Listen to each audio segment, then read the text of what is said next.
Oh, you guys You are need really you need to missing change out. your name. You need to change your name to Boomer Steve. Yeah, maybe it would have to be all caps also, and I have to talk in all caps as well. There is nothing more fun and satisfying than that. Give us a demonstration of what it's like, what it means to talk in all caps. Oh God, I wasn't ready for that. You know, I have too much extra energy because I really haven't been able to like such a significant portion of my life is doing movement related things and like doing anything to just not be alone with my own thoughts. And I haven't really been able to do that in about 3 weeks. And I had just like a ton of energy today sort of left over. And yeah, I made everything worse. With In it. what sense? So I've been in the sense that I accidentally kicked a wall real hard and maybe broke my foot. Oh, that's great. Yeah. Or sprained. I don't know. Well, we're going to find out. So now you very much wish that you hadn't done that. Yeah. And like, I knew I had a ton of energy and like, yeah. So like now I'm just practicing trying to not use the energy all the time. I'm sure that that's going to do wonders for your internet shit posting. Yeah, and I you know now that you mention it, that there might be a correlation. There just might be a little bit of a correlation there. If you guys aren't in the private groups that Steven You're really and I are missing out, in, man. you are missing out a lot. Oh, What's up, Clockwork? We got Clockwork showing up like clockwork. yeah. Good. Getting this posted out on the Twitter webs. Okay. So many how my notifications. cursor just doesn't exist. What do you mean? Oh, no, it's back now. Oh, My computer's just real cranky with me. that's unfortunate. Not a big fan. Yeah. I know the feeling. Mm-hmm. Okay. So we'll give it just another minute here to get some other people in watching live and getting everything posted out to all the Facebook and Twitter and all this other bullshit. And okay, so now I can close this and close this. Actually, I'm going to reopen that. Good afternoon, Patriots. I think that was a good example of speaking in all caps. Yeah. I think that's more or less what it sounds like. So that's how it could sound. Before you know it, Steven's going to be driving like an 87 Bronco with no doors on it, with like a 4-point harness, and you're going to have like a big old long like Pete Quinota's beard kind of, with a trucker hat and a mullet in the back. Can I tell you that I have had that like goatee, and it looks real bad on me, like real bad. Like I wonder why that is. I get called Jafar. Like, oh, that kind of bad. Yeah. Well, I don't know what you mean by that, Matthew, but my Boomer character definitely knows what you mean. But Steven Messina doesn't. The guy who has my social security number certainly doesn't. Yeah. Social security number, you statist. Oh, right. Yeah. Oh, boy. So yeah. Man, you know what's not fun is talking to 90% of libertarians. Oh, goodness, yes. Especially on the internet. And I get I've got like kind of that's the only place you can talk to them. That's a fair point. I get that I've got kind of a weird manera de ser about me. My personality is humor is kind of, probably not best for like the internet, or maybe it is, or maybe it's not. But perfect for the internet. Yeah, maybe. Yeah, I guess so. Yeah, so I saw that one thread where it was that Murray Roughbard or something. Yeah, and I still don't know exactly what happened in that interaction. I'm gonna give that account the benefit of the doubt, where it's probably just like sort of a sarcastic troll account or whatever. Because that's something I would do, is like someone's being ironic and I'll just out irony them, sarcasm them or whatever. But then again, it's like libertarians, so like you don't, you know what I mean? But yeah, I'm benefit of the doubt. I don't know, maybe they listen to the show, maybe not. But but yeah, that was pretty funny because I really my response really just was, yeah, that Twitter kind of makes it impossible to understand whether this is like you're out sarcasming me or crippling spectrum disorder. Which tweet was that? Was that the it was where Libertarian? It was where I said that. Oh, look, I said, I set it up with, I don't see how there's any way I could possibly be misunderstanding this. Which, if you can detect any kind of sarcasm, what I'm saying is clearly this is not what Dave Smith meant. And we have like a difference of opinion, but in a good-natured way, I'm highlighting our difference of opinion and proving that you can have a difference of opinion and not be like World War III. But like he's gone full-blown monarchist. So yeah, okay. So the tweet was the thing. It was like a screenshot of like several. In where it was it was kind of the first tweet was basically him saying Americans were locked in their homes and told they're not essential and they're still celebrating. It's a really weird times, whatever. I'm paraphrasing. If our government today was as tyrannical as King George, I would be blown away by how much liberty we had, which is to say, we were demonstrably freer, or the country was demonstrably freer, under this monarchy or, whatever. And then there was a poll who violated the rights of and basic freedoms of the American people more, King George III or our current government. And it was like ratioed like 90-10, in favor of our current government was more tyrannical. And so I took that, as, it was just kind of, I think all that we've ever tried to do is sort of like maybe inspire people to think about things a different way. And like I was kind of just taking that like triplet of tweets from him and just kind of say, oh, look, Dave is stumbling upon, monarchy, on his own. So, but, I obviously said a little bit more inflammatory or whatever, and it was meant to be completely sarcastic. So look, Dave, has gone full blown monarchist, now we're talking. And, I think I'm just going to give benefit of that. Most people got the joke or got that it was, good natured or whatever. But there were some people like, why would you say that? What do you mean? That's not how I interpret it. It's like, okay. Watching you go back and forth with them was just like I could see your brain melting as you were interacting with them. Yeah, and I was driving also while I was doing it. Not that I text and drive all the time in case something happens, but it was because I would just write back, debilitating if I thought they were serious, or even if they weren't serious, like I just kind of pretend like, oh man, this is really getting me, because I can't tell who's serious, but I know some of them were just like, that's not how I would interpret what he's saying. It's like, oh, you think the guy, you don't think the guy who is, probably going to run for president on the Libertarian ticket has suddenly become a monarchist? You don't think that's what's happening? Oh, okay. Yeah, I guess now that you mention it, I guess I don't know what I was thinking. It's kind of it seems like it's an evolution of Poe's law, because it doesn't seem like it's exactly Poe's law. It's similar. Poe's law being, it says it's an adage of internet culture stating that without a clear indicator of the author's intent, it is impossible to create a parody of extreme views such that it cannot be mistaken by some readers for a sincere expression of the views being parodied. Yeah. So I guess yeah, it's because that's not necessarily an extreme view, but I guess it still applies. So that's basically a good example of Poe's law, that they just cannot pick up on the fact that you're not serious. I think this is an important, if you are like if you're like hell-bent libertarian guy, I think one thing, I don't feel super comfortable speaking like for Dave. It would be like a good question, to ask. But I would say what kept me like invested in like listening to Dave Smith talk was that he was kind of practical. And so he would do things like talk about the culture. He wasn't scared to, he wasn't one of these libertarians who's just like, yeah, sex work, Yeah.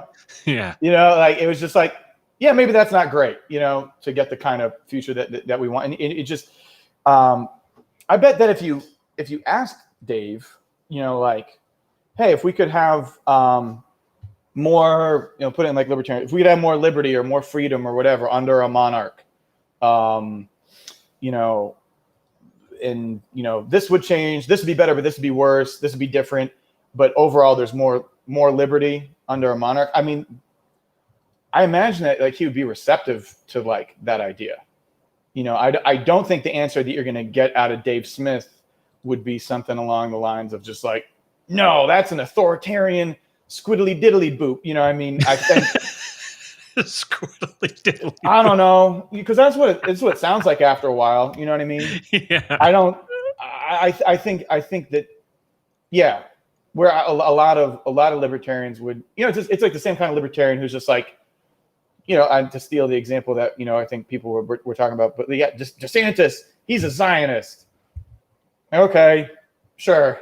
Also, where do you want to live? You know, and so yeah, I think if there was some like hypothetical where you could have like a monarchy with more freedom tomorrow, I don't think the answer from Dave would be like, no, we can't do that because that's an authority. Like we'd be like, okay, more free, yeah, sure, cool.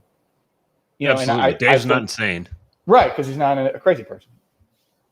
I mean, he's crazy in certain senses, but crazy sexy, I tell you that. Yeah. God. Someone said that that's the Hoppian in him is showing or something like that. And yeah, said, no, and that's side. No, but that's a distinct difference too. And like a lot of I think that's a real.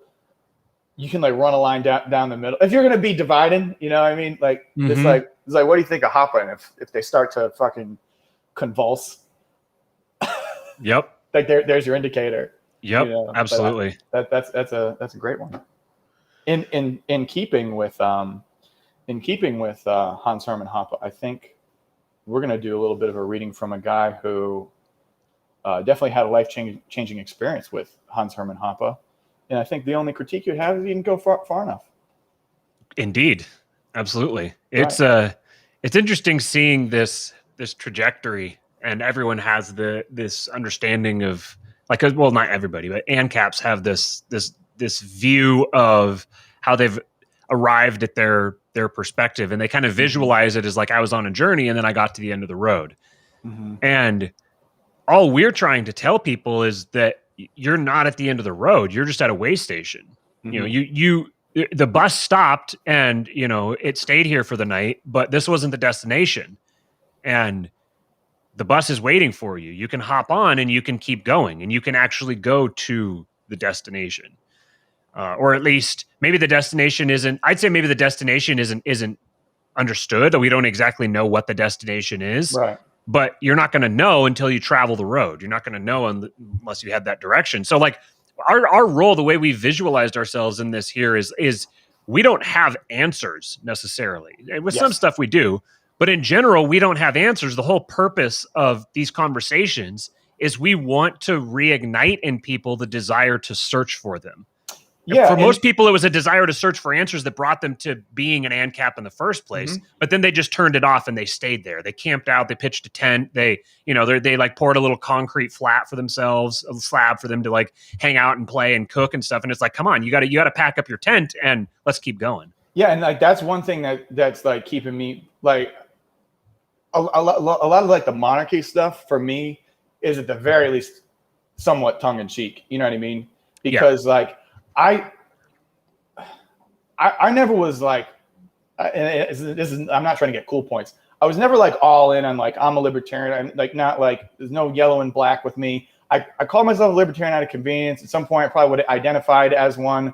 I never went with ANCAP because I was just annoying for people to use anarchy because I just thought it was just like a way that libertarians wanted to sound cool. I'm just like, but there's a lot of reasons why it bothered me that I could articulate now, not that I'm going to waste time right now, that I couldn't then, but I could just sort of like feel it first.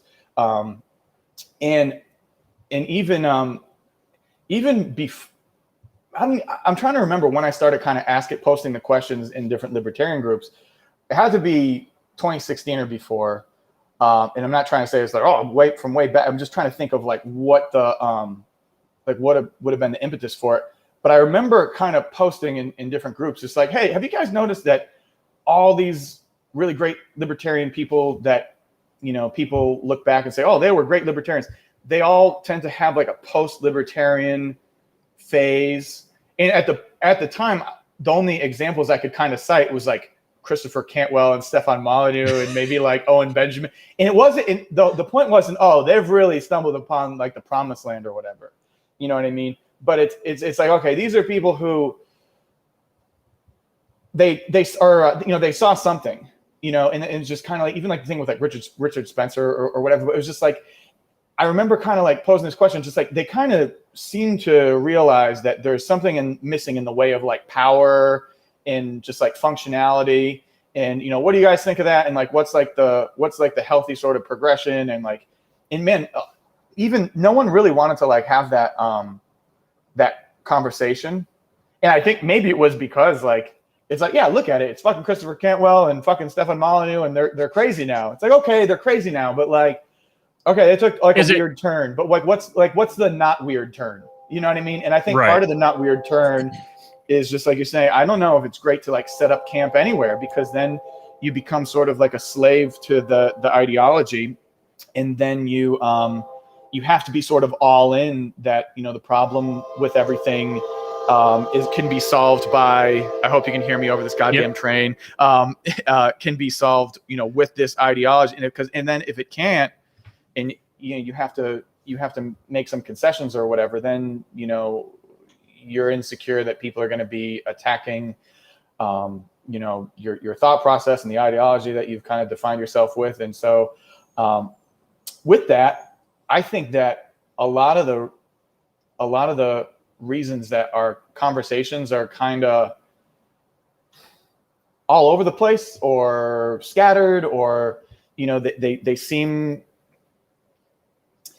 like not well thought out, is because we're kind of in this place where we're going back, and we're sort of not starting over, but starting over in some ways, where and so that's what things are going to look like while while there's a segment of libertarians who just kind of like looked at it and were just like, oh man, this ain't working, or this problem is different. It maybe the way of looking at it isn't that, oh yeah, libertarianism is this crazy fucked up ideology or whatever. Maybe that's not even the most effective way to look at it, but maybe the problem is just different than you thought. The problem's bigger, more multidimensional. Yes. So libertarianism is the answer. If the problem was at the state, there's a certain point in like the progression of this ideal society where like libertarianism will be like the answer, but we ain't even in the fucking galaxy of that stage. So it's like we're not trying to rebuild the house. It's that we're realizing that you have to build the house on a foundation. So we're going back. Right. So we're going back and we're trying to build the foundation, and we're trying to figure out how to get the foundation to connect to the house. It's like it needs to fit together right. And you can't just plop the house on top of the foundation. So not only do you have to build the foundation, but you have to figure out how the foundation connects with the with the rest of it. So it's interesting you brought up the thing. I want to say this before I forget it. The thing with Owen Benjamin and Chris Cantwell and those types of guys is like they took it. I don't want to say they took it in the wrong way or a bad way or anything. They just took it in a direction that I'm not interested in going. And for like, irrespective of truth or anything like that, it's just not, it's assuming everything that they said is true. Like if it all was true, I would be like, okay, so it's true. I don't give a fuck. Yeah. Right. Totally. It's not, I don't see anything productive that route. Demonstrate to me something that's productive in that route, and okay, I'll consider it. But to me, what's interesting is the fact that they were the first ones doing it. It's not that they're crazy because that's the route that they took. It's that that's the route that they took because they're crazy. Mm-hmm. So they're crazy. So like when you're crazy, you can be crazy like a fox. And so they were the ones who were the most willing to challenge their own preconceptions, because they're the ones who are the most willing to challenge anyone's preconceptions. And so they were the first ones to notice the path, and to kind of like, because they walked through it, they left some footsteps. They kind of hacked away some of the brush and stuff from the path as they walked through. And then the rest of us started noticing it. Some of us started seeing, oh, well, there's a path there. So they went down that way. And, they've veered off into a jungle where they're waging war with a bunch of where they're waging war, I'll just say, with a bunch of people. And it's like, okay, well, if I go that route, that means I'm going to have to. You're muted. I can't hear you. That was probably for the best, by the way, that I was muted. That was God. I was muted. Sorry, yeah. It's like if I'm going to go down the path that they just took, that means I have to wade through the go fight with rodents of unusual size, and I don't feel like fighting with rodents of unusual size. So I want to see if I can continue this path and go a different direction. So it's been very enlightening to me the last couple of weeks the way things have progressed, because my perspective approaching someone with, say, the LPMC or connected to the, and I don't want to make these things. I'm not trying to like personally call people out. I'm not trying to like personally get in fights with people. If you bring the fight to me, then I'll make it personal to you. But I'm not going out seeking fights. But my perspective on this has been kind of like, we're showing up and we're saying, hey, we're like the inspector who came up and said, hey, it looks like there's a crack in your foundation. It looks like there's a flaw with something that you're doing, and we're pointing out the flaw to it because we want you to be able to fix it. I don't want you to keep building on a flawed foundation. I want you to build on a good foundation. So, I'm just the inspector. I'm not the new contractor who's going to come fix it for you. I'm just the inspector, and I'm pointing out that there's a flaw. And the response has been like someone coming out and screaming at me that like, I built that flaw there on purpose. I love the flaws in my foundations. All right. And it's like, enjoy that. It's also, you'll notice it's also like, you've got this home inspector, right? And they're just like, well, you can't build a house. Like, yeah, I know. I'm fucking acutely aware that I can't build a house. Right. In this metaphor. It's like, I'm here to inspect the house. You know what I mean? Someone else is going to build it. Yeah, you've got some rot in the foundation. Just like, oh, well, can you, or in the fucking floorboards, oh, can you fucking, no, I can't. But you should call somebody who can. Yeah, I'm good at identifying it. So good thing that I was here. Yeah. Yeah. Okay. So shout out Joshua Ham, new listener. He said he's in the chat here.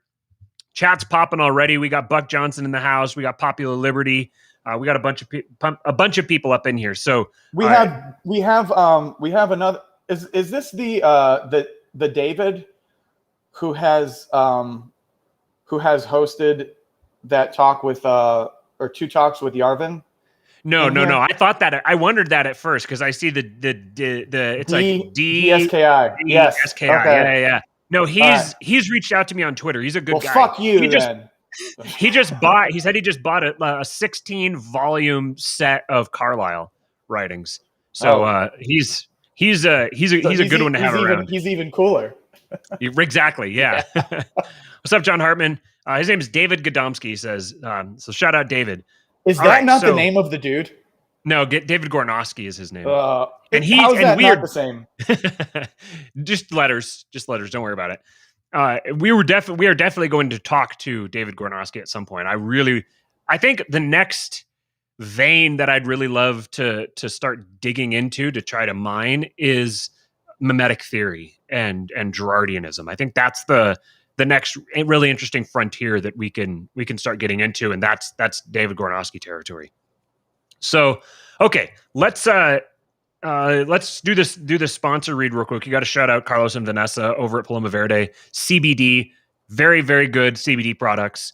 I'm starting to make it a regular purchase, buying their stuff, and I take CBD every night now before I go to bed. And the sleep that I've been getting is just light years better than it was before. I sleep well. I have lots of dreams, lots of vivid dreams. And I wake up in the morning. I used to wake up in the morning always like my hip is hurting or my back or my neck, or I'd have a headache, or I'd feel, one big thing was that I would go to sleep and I would wake up in the morning and I'd feel more tired than I had when I went to sleep. And ever since I started taking their CBD capsules every night before I go to bed, that has completely changed. I feel fantastic. Even if I don't get that much sleep, I still feel good. And I'm someone who does not function on little sleep. Like if I get less than 6 hours of sleep more than 2 or 3 nights in a row, I'm a basket case. So, but even with taking their CBD products, I've even when I don't get as much sleep, it's still much more restful sleep. So We're big fans of them here. Go to palomaverdecbd.com, PALOMAVERDECBD.com. Use promo code KING for 25% off any order over $75. And you guys will support them. You'll support us. And we'll support you in adding a good habit to your life. They're a great small business, family-owned small business. So we appreciate you guys supporting them and supporting us. All right. So for those of you who have never watched this channel before and you're coming in because of this video, that's part of the reason we're doing this video, because having Moldbug, Unqualified Reservations, and Why I'm Not a Libertarian in a headline is going to attract people. So if you've lasted this long through our bantering, basically this is our we just do a little bantering here at the first and go through all this stuff. Oh, also, please like this episode, subscribe to the channel, and share the episode with someone else, because I think there's definitely a lot of people who need to hear this message. So if you've borne with us, stuck with us through the first 26 minutes of this stream, we appreciate you. We are now going to get into the thing that you showed up for, which is the live reading of Mintress Moldbug's Why I'm Not a Libertarian. And I have this screen sharing capacity now, so you guys will be able to read along with me. For those of you who read better than listen, I'll just say one thing here, that our expectation with this piece is not that if you're a committed libertarian, this will change your mind. It will not. If you're a committed libertarian, nothing will change your mind. It's going to make you squeal, probably, actually. Yes. Yeah. Exactly. You'll react basically the way my entire Twitter notification pane has reacted for the last week. It'll be much reeing.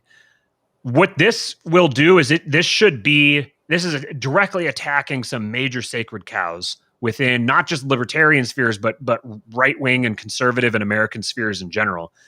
And if you're someone who's already starting to question some of these things, excuse me, then this will really get your brain going. And that's the purpose of this piece. So, last thing I wanted to say is I decided I'm going to start this new habit of drinking this fantastic beverage here, which is it's half a cup of heavy whipping cream, a cup of orange juice, a splash of vanilla, a pinch of salt, a little bit of maple syrup, and 6 raw eggs. It's a creamsicle. Yes. Yeah. Absolutely fantastic. I used to drink something exactly like that.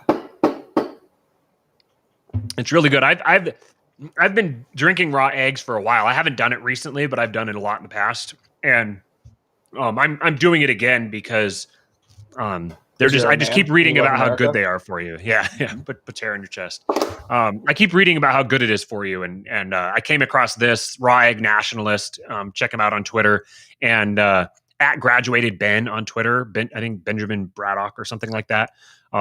They talk about this a lot. This is like if you're from the BAP spheres of Twitter, then you've heard about the creamsicles. So very good. Highly recommend. All right. Let's get this bad boy kicked off here. So I got to share the screen, and I'm going to kill this so that I can just share the whole window. Why I'm Not a Libertarian. Share. There we go. All right. So, Why I Am Not a Libertarian, Mintress Moldbug, December 13, 2007. Fear not, gentle reader. Perhaps you have been linked to this essay quite casually, purely on the basis of its catchy title, and you were expecting one of those little chatty NPR-ish pieces that explain quite patiently to you, as to an R-worded child, that libertarians are evil and the New Deal was the best thing since sliced bread. The only reason I'm saying R-worded is because we haven't reached 1,000 subscribers yet, and I want people to hear this episode. One thing real quick is note the date that this was written. This was written almost 15 years ago. So just keep that in mind as we go through this. This is not one of those essays. UR is, in fact, an extremist blog. We do our damnedest to have no concern whatsoever for the political fashions of 2007. One easy way to overcome this bias is to compare one's opinions not only to the fashions of 2007, but also of 1907, or even 1807, or even perhaps 1707, or what the heck, 7. This ancient algorithm, once known by the cute Latin name of subspecie eternitatis, is guaranteed to produce extreme results. If our views conformed perfectly to the fashions of 2007, they would strike the fashionable citizens of any of these other time points as crazed. Of course, the same is true for 1907, 1707, or 7. If you're a libertarian, you are already resigned to the fact that most fashionable people think of you as a nutcase. Today, we are going to ask you to crawl a little farther out on that limb and suggest that you replace your libertarian views with thoughts that are even more extreme. If you are not a libertarian, and if this subspecie eternitatis thing strikes you as somehow dubious or shady, I feel no hesitation in informing you with absolute confidence that the common concept of progress, which perhaps you are operating under, is a lie and a delusion and a snare. At least in as much as that term applies to the problem of human government, and not physics, oil painting, or backgammon. There is no reason to think the political designs of 2007 are any better than those of 1907, 1807, or 7. In fact, there's quite a bit of reason to think that the truth is just the opposite.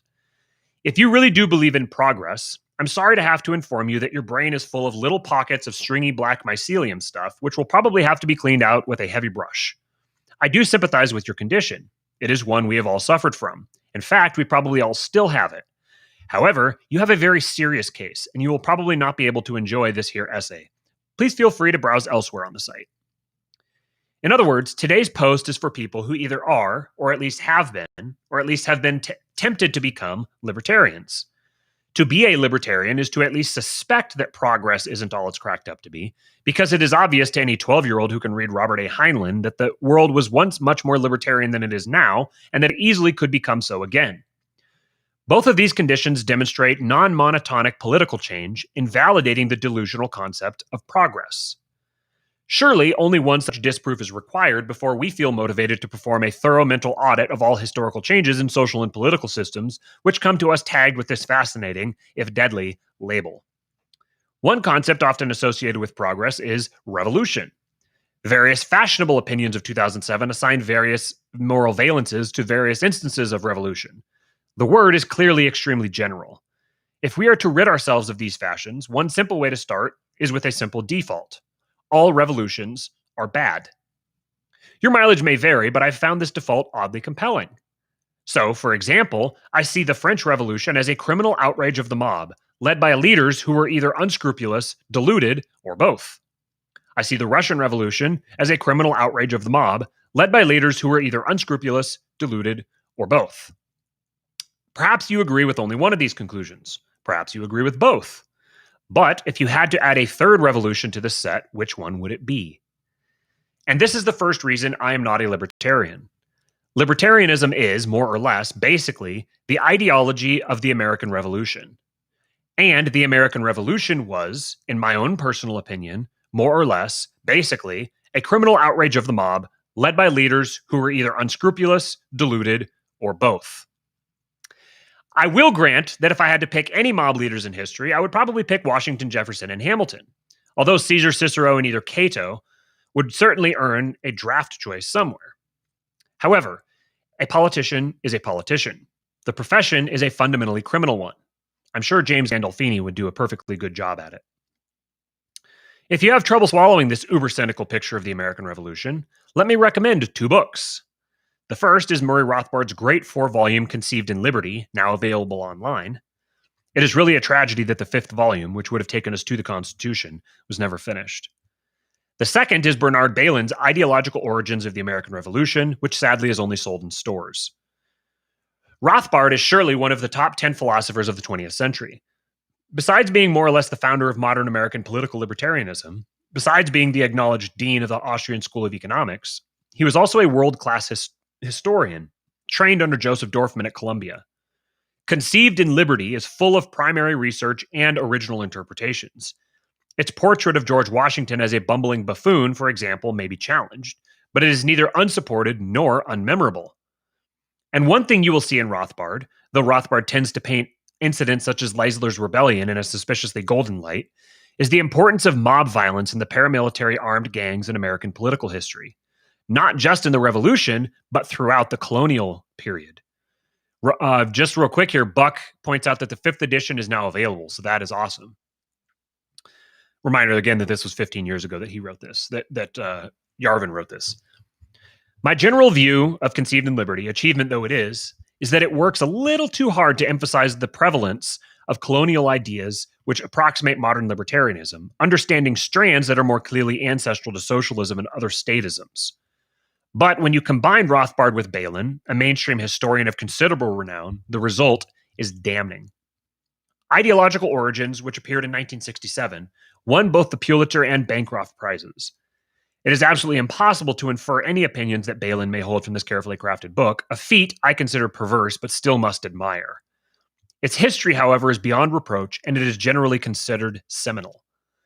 What Balin shows us is that the rebels in the American Revolution were motivated by an ideology that was utterly deluded, that amounted to no more than a wacky conspiracy theory. The point is not even slightly arguable.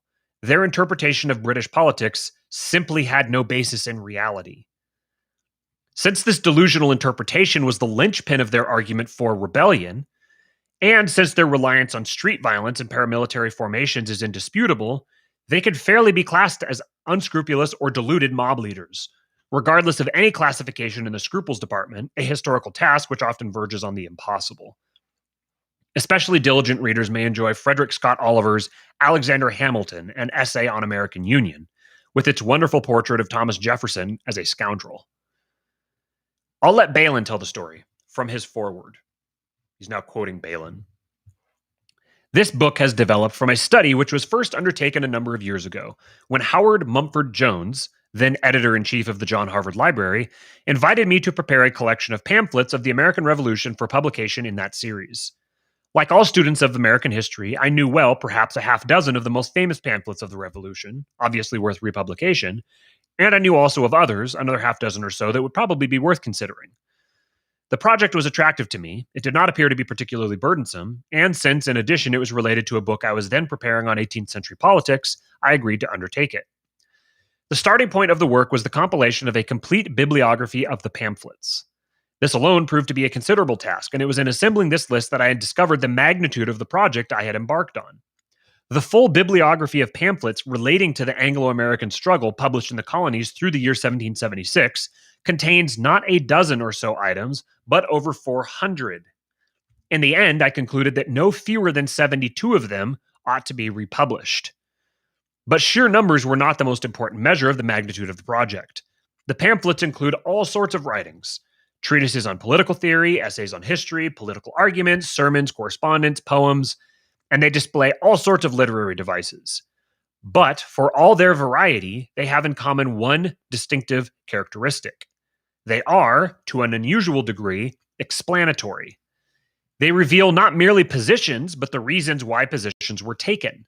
They reveal motive and understanding, the assumptions, beliefs, and ideas, the articulated worldview that lay behind the manifest events of the time. As a result, I found myself, as I read through these many documents, studying not simply a particular medium of publication, but through these documents, nothing less than the ideological origins of the American Revolution. And I found myself viewing these origins with surprise, for the interior view from the vantage point of the pamphlets was different from what I had expected. The task, consequently, took on increasing excitement, for much of the history of the American Revolution has fallen into the condition that it overtakes so many of the great events of the past. It is, as Professor Trevor Roper has written in another connection, taken for granted, quote, by our explanations, interpretations, assumptions, we gradually make it seem automatic, natural, inevitable. We remove from it the sense of wonder, the unpredictability, and therefore the freshness it ought to have. There's a, speaking from my own perspective here real quick, Amy and I are in the middle of watching the movie or the TV show Outlander. That is a woman goes back in time from 1945, just after World War II, to 1743, just before the big Scottish Revolution, Bonnie Prince Charlie, etc.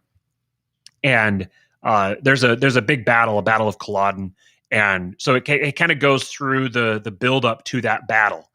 And I'm trying to avoid any spoilers, but it's interesting to look at history from the perspective of, like, what he's describing here we look back and read historical events, and we'll read it as if the people who are acting kind of like they subconsciously know that they're playing a part in the buildup to a war. So like we'll look at someone in 1859 and we'll look at the way that they're behaving and we'll think of them as acting prior to a civil war.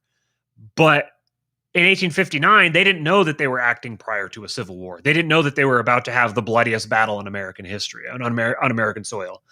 And when you start thinking of it from that perspective, it's very interesting for the way that it provides you the ability to kind of get in the mind of the person or the persons in their historical context and thinking of them. Like imagine being someone who lived before there was a World War, before there was a World War I, or before there was a World War II, and they never even have that context. There's so much context that we now have baked into us as a product of living after, for example, a world war, that people prior to the World War didn't have. So we view the world completely differently. And I think that there ends up being a lot, as you go back and look at historical events, there's this natural revisionism that takes place because we read our own perspectives back into the people of the time, rather than thinking as the person at the time, the way that they were thinking and acting without the privilege or the curse, I guess, of knowledge and experience that's been gained since they lived. Anyways, you have anything to add to that? No, I'm loving the touching on the American Revolution stuff, especially after yesterday. Right, the LARPing that was taking place yesterday was just insufferable. It was painful, wasn't it? Oh my God. Is anyone in the chat under the delusion that they're going to do anything to... Oh God.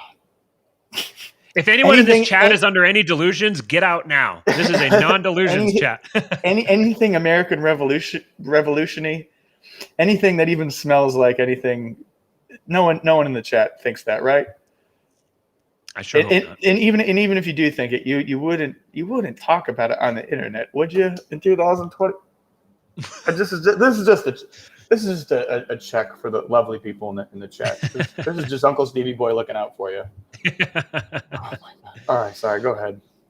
Sweet Uncle Stevie Boy. Yep. Such a kind fellow he is. There. Okay. This is better now. Oh. We can see. You guys can see our lovely faces as we also read. So important. Yeah, very much. Okay. The pamphlets do reveal. So this is back to Balin talking. The pamphlets do reveal the influence of Enlightenment thought, and they do show the effective force of certain religious ideas, of the common law, and also of classical literature. But they reveal most significantly the close integration of these elements in a pattern of, to me at least, surprising design. Surprising because of the prominence in it of still another tradition, interwoven with, yet still distinct from, these more familiar strands of thought. This distinctive influence had been transmitted most directly to the colonists by a group of early 18th century radical publicists and opposition politicians in England who carried forth into the 18th century and applied to the politics of the age of Walpole the peculiar strain of anti-authoritarianism bred in the upheaval of the English Civil War. I began to see a new meaning in phrases that I, like most historians, had readily dismissed as mere rhetoric and propaganda. Slavery, corruption, conspiracy. These inflammatory words were used so forcefully by writers of so great a variety of social statuses, political positions, and religious persuasions. They fitted so logically into the pattern of radical and opposition thought. And they reflected so clearly the realities of an age in which monarchical autocracy flourished, in which the stability and freedom of England's mixed constitution was a recent and remarkable achievement, and in which the fear of conspiracy against constituted authority was built into the very structure of politics, that I began to suspect that they meant something very real to both the writers and their readers. That there were real fears, real anxieties, a sense of real danger behind these phrases, and not merely the desire to influence by rhetoric and propaganda the inert minds of an otherwise passive populace.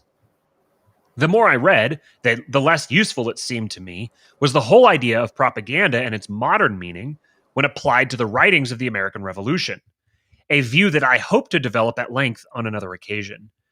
In the end, I was convinced that the fear of a comprehensive conspiracy against liberty throughout the English-speaking world, a conspiracy believed to have been nourished in corruption and of which a conspiracy believed to have been nourished in corruption and of which it was felt oppression in America was only the most immediately visible part, lay at the heart of the revolutionary movement. Note how this is back to Yarvin. Note how gracefully Balin skates over the fact that, indisputably, no such conspiracy existed. In other words, our founding fathers were more or less the truthers of their day. Or, to put it differently, America obtained its independence because of a war that was started by people who were genuinely terrified of the 18th century equivalent of black helicopters. From later chapter, page 94, is back to Balin. It is the meaning imparted to the events after 1763 by this integrated group of attitudes and ideas that lies behind the colonists' rebellion. In the context of these ideas, the controversial issues centering on the question of Parliament's jurisdiction in America acquired as a group new and overwhelming significance. The colonists believed they saw emerging from the welter of events during the decade after the Stamp Act a pattern whose meaning was unmistakable. They saw measures taken by the British government and in the actions of officials in the colonies something which their peculiar inheritance of thought had prepared them for only too well.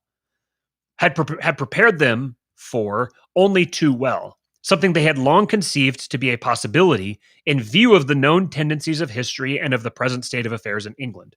Let me read that sentence one more time. They saw in the measures taken by the British government and in the actions of officials in the colonies something which their peculiar inheritance of thought had prepared them for only too well. Something they had long conceived to be a possibility in view of the known tendencies of history and of the present state of affairs in England. They saw about them, with increasing clarity, not merely mistaken or even evil policies violating principles on which freedom rested, but what appeared to be evidence of nothing less than a deliberate assault launched surreptitiously by plotters against liberty both in England and in America. The danger to America, it was believed, was in fact only the small, immediately visible part of the greater whole, whose ultimate manifestation would be the destruction of the English Constitution with all the rights and privileges embedded in it. This belief transformed the meaning of the colonist struggle, and it added an inner accelerator to the movement of opposition. For, once assumed, it could not be easily dispelled. Denial only confirmed it. Since what conspirators profess is not what they believe.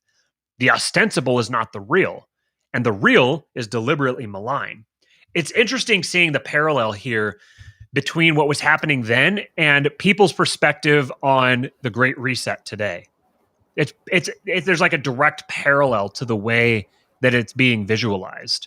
Today, people see the Great Reset and they see it as like, you know, how do you say this? Like people in a shadowy room plotting, a dark, smoky room, shadowy figures plotting and like directing events around the world toward this nefarious new world order sort of thing. And there's a degree to which that's true, but also it's just there's a network of incentives here and a network of people operating according to their incentives that promote everyone to act as if there's a grand conspiracy, when to a large degree there isn't. But you'll ultimately get the effect of the grand conspiracy, even if there isn't one. So you'll actually have people who are in smoky rooms and shadowy conspiracies and that kind of thing, and their effect is is magnified by people believing that conspiracy is there. This is Popular Liberty mentions this all the time. By the way, go listen to Popular Liberty's last conversation with Pete Quinones that dropped yesterday. Absolutely phenomenal conversation. He really gets into archetropism, as he's talked about here before, and the way that it connects to thermodynamics and laws of economics, et cetera, et cetera, et cetera. It's like the economics of power. Go check that out.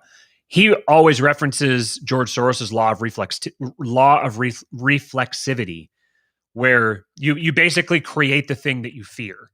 And this seems to me like a really good example of that. That people fear that there's going to be some grand conspiracy. So in the end, there's the effect of the grand conspiracy. And so what Balin is basically pointing out here is that there was a belief within the colonists, not that this was just oppressive, and that this wasn't just like, oh, let's get ourselves free of this encumbrance, get us free of this tyrant. What they saw was that there was an orchestrated, planned out global conspiracy to completely subvert all of these colonies and literally enslave them. This is what they thought they were fighting against. They thought that they were fighting against the global enslavement of humanity by the dominant imperial power. When in reality, it was mostly just a bunch of kind of corruption and people that were in it for their own personal gain, and they were just kind of doing their thing. They weren't actively trying to subvert and oppress and everything. So he's making the case here that even the pretenses for the war were vastly blown out of proportion by people who didn't have a clear understanding of what was actually going on. You look like you're about to say something. Do you have something else? Okay.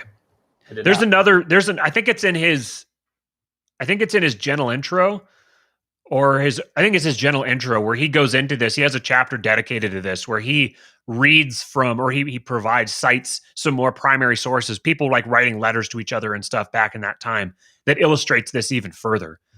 Because there was people who weren't supporters of the crown necessarily, but they also were kind of like you guys are completely off your rocker. Like, sure, yeah, there's like corruption and there's crime and there's, people that are in it for their own benefit, but you guys are like responding like vastly out of proportion with what's actually going on. It's very interesting. Okay, so I just lost the spot where I was at. Okay, right here.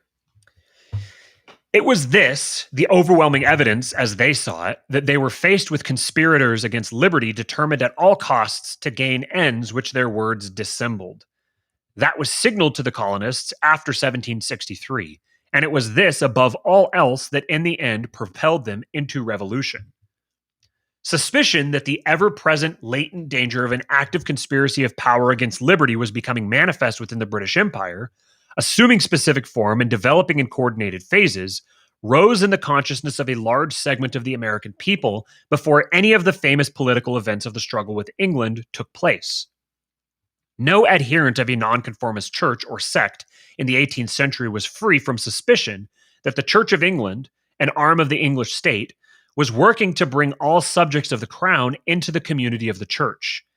And since toleration was official and nonconformist influence in English politics formidable, it was doing so by stealth, disguising its efforts, turning to improper uses devices that had been created for benign purposes. In particular, the Society for the Propagation of the Gospel in English Parts, an arm of the church created in 1701 to aid in bringing the gospel to the pagan Indians, was said by 1763 to have, quote, long had a formal design to root out Presbyterianism, etc., and to establishing both episcopacy and bishops, close quote. This suspicion, which had smoldered in the breasts of New Englanders and nonconformists throughout the colonies for half a century or more, had burst into flame repeatedly, but never so violently as in 1763 in the Mayhew-Apthorpe controversy, which climaxed years of growing anxiety that plans were being made secretly to establish an American episcopate. To Mayhew, as to Presbyterian and congressional leaders throughout the colonies, there could be little doubt that the threat was real. Many of the facts were known, facts concerning maneuvers in London and in America. Anglican leaders in New York and New Jersey had met almost publicly to petition England for an American episcopate, and there could be little doubt also of the role of the Society for the Propagation of the Gospel in this undercover operation. For if the ostensible goal of the society was the gospelizing of the pagan Indians and Negroes, its true goal was manifestly revealed when it established missions in places like Cambridge, Massachusetts, which had not had a resident Indian since the 17th century, and was well equipped with Orthodox preachers. Such missions, Mayhew wrote, have, quote, all the appearance of entering wedges, carrying on the crusade or spiritual siege of our churches with the hope that they will one day submit to an episcopal sovereign, close quote. Bishops, he wrote unblinkingly in reply to the Archbishop of Canterbury, have commonly been instruments in arbitrary reigns of, quote, establishing a tyranny over the bodies and souls of men, close quote, and their establishment in America would mark the end of liberty in Massachusetts and elsewhere.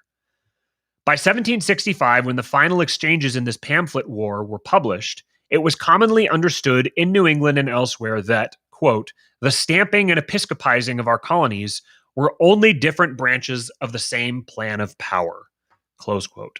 So, in other words, the British Crown and the Church of England were both working in conspiracy together to establish an episcopate in America to basically create kind of like a satellite of the British Crown. That doesn't seem completely unreasonable to me. It doesn't seem like completely out of the question, but it wasn't true to the degree that those plans were. There was a lot of dots being connected that weren't actually meant to be connected, and the as evidenced by the outcome of the war, Britain's ability to project power into America was not nearly what it would need to be to establish something like that. So back to Moldbug, et cetera, et cetera, et cetera. And this is only the beginning. The plot goes far beyond episcopizing. If you enjoy this sort of badinage, the book is available cheaply. It's really quite a study in abnormal political psychology. Here's a diary entry from someone who didn't buy it. Quote, that this was the issue for thoughtful and informed people on which decisions of loyalty to the government turned is nowhere so clearly and sensitively revealed as in the record Peter von Schack left of his tormented meditations of January 1776. A well-born, scholarly, and articulate New Yorker of 29 who prepared himself for deciding the question of his personal loyalty by undertaking in seclusion a critical examination of the words of Locke, Vattel, Montesquieu, Grotius, Beccaria, and Pufendorf, he noted first his fear of the destructive consequences of conceding Parliament's right to bind the colonies in all cases whatsoever. That danger, he wrote, was perfectly clear. But my difficulty arises from this, he said, that taking the whole of the acts complained of together, they may not, I think, manifest a system of slavery, but may fairly be imputed to human frailty and the difficulty of the subject. Most of them seem to have sprung out of particular occasions and are unconnected with each other. In short, I think those acts may have been passed without a preconceived plan of enslaving us, and it appears to me that the more favorable construction ought to ever be put in the conduct of our rulers. Close quote. I feel the same way about the Jews myself. Now, von Schack was, of course, a Tory, or, as he no doubt would have preferred, loyalist. Now, if we update the conflict between patriots and loyalists to 2007 and look at our present bilaterally symmetric political system, which side is the descendant of the patriots and which is the descendant of the loyalist? It's a trick question, of course. The loyalists have no political descendant. There is no American alive today whose loyalty to the British Crown was passed down to him in an unbroken chain from 18th century loyalists. You would be about as likely to find a native speaker of Etruscan. Both Democrats and Republicans are factions of patriot. And yet, the loyalists were right. At least on this one rather important question. Britain was not on a path to a weird 1984-like future with gold braids and epaulets, crushed under the iron heel of the king, the Church of England, and the Lords. Rather, the power of throne and altar and fief in Britain had been dwindling almost monotonically since Mary Tudor, a process which, of course, has continued to this day. With a ridiculous figurehead queen and an utterly gormless Prince of Wales, a true leveler and soi-disant druid as Archbishop of Canterbury, and a prime minister who apparently, I still have a hard time believing this one, has the power to arbitrarily hire and fire peers of the realm. What could be more humiliating for the lion and the unicorn? I'm afraid they've both been getting it in the ass from Uncle Sam, and not just since September 11th either. The loyalists were right. And yet they have no intellectual descendants at all, not in the US and not anywhere else. At least from the point of view of their political DNA, they were simply obliterated, not unlike the Cavaliers, to whom their resemblance is more than passing. And in what folder does almost everyone alive file this event? I'm afraid that folder is progress. For a libertarian, especially a paleo-libertarian, correcting this historically received fallacy of moral valence should be an obviously attractive option, because it allows us to assign all three of the great revolutions of the last 250 years to the same category, that of crazed, lawless violence. But unfortunately, once we reject the American Revolution, we must also disown the label of libertarian as simply confusing. I will suggest a couple of replacement labels in a moment. In the meantime, please feel free to just wander around with nothing on your shirt. Rejecting the American Revolution is especially problematic for a libertarian, because the great libertarian writers of the 20th century, Rothbard, Rand, and Nozick, all defined libertarianism as an ethical ideal. Probably the most rigorous one-book definition of the mainstream libertarian, or anarcho-capitalist, a term which has always struck me as utterly dorky, perspective is Rothbard's The Ethics of Liberty. Ethics of Liberty works very hard to define the moral principles that make libertarianism philosophically ineluctable. Needless to say, these principles are none other than the Lockean natural rights of the American Revolution. The theological roots of these rights are obvious. Rothbard may not have been a Christian, but Locke certainly was. And any suggestion that they are in some sense philosophically universal violates Hume's is ought principle. Thus, libertarian principles cannot be logically justified except in appeal to the historical traditions that have descended to all Americans as received wisdom via the patriot branch of the evolutionary tree. A libertarian, therefore, is fundamentally a conservative. And if you admit that the loyalists made the one that I can't wait to hear about is people freaking out about how he said rejecting the American Revolution is especially problematic for a libertarian, and that if you reject the American Revolution, you have to reject libertarianism. That one's like, because there's anybody who's from the left libertarian camp isn't going to find their way on our channel anyways, and those are the ones I'm primarily thinking of. But there's a lot of people who like to say, no, I'm a libertarian because I believe in property rights. It has nothing to do with the American Revolution. Those are the ones that are going to be fun to hear from. I need to just a quick reminder while you find your place, but it's 2007. It's 2007 that he's writing this. Right. Yeah. It's remarkable. Think back to 2007. Yeah. Think back to 2007. Yeah, think about like the state of the political system then, and like what people were talking about, what people were debating, what sorts of subjects they were considering. This was before there was like this understanding of the corporate press or anything like that. And this was where this guy's mind was at. I don't care. Like I've seen people that are like trying to say that I'm like a wannabe Curtis Yarvin, and there's no way I could even be a wannabe Curtis Yarvin. The dude is operating on just another level. Yeah, that's totally ridiculous. I don't think that he has I don't think that he gets everything right. I don't think that I've got a lot of issues with some of the stuff his whole clear pill thing. I'm not completely sold on, and I think that he's a little too dismissive of conspiratorial things. Yeah. But like I don't know how you can actually consume the content that he's produced and not recognize him as like an absolutely titanic intellect. Yeah, or just have the reaction of like, I mean, even that, you can't give it just a right. I mean, if your reaction is to like just go meh, you know what I mean? It's just like, right. Man, you must really think you have something figured out, at 20 or however old you are when you're men. This guy who just like is writing this again, 2007. I don't know, and I agree. I don't agree with everything he says, but he certainly inspired me to think. We're trying to present ideas that we found when we realized that the problem was not what maybe we thought it was, or bigger than we thought it was, or that the solutions that we had thought we had wouldn't work for it. Whatever way hurts your feelings less, if you're listening to this. And so we're just trying to kind of share and discuss some of those ideas with other people who might not have come across them yet, or are also in the process of figuring it out. Let me see if I could pop this up here real quick.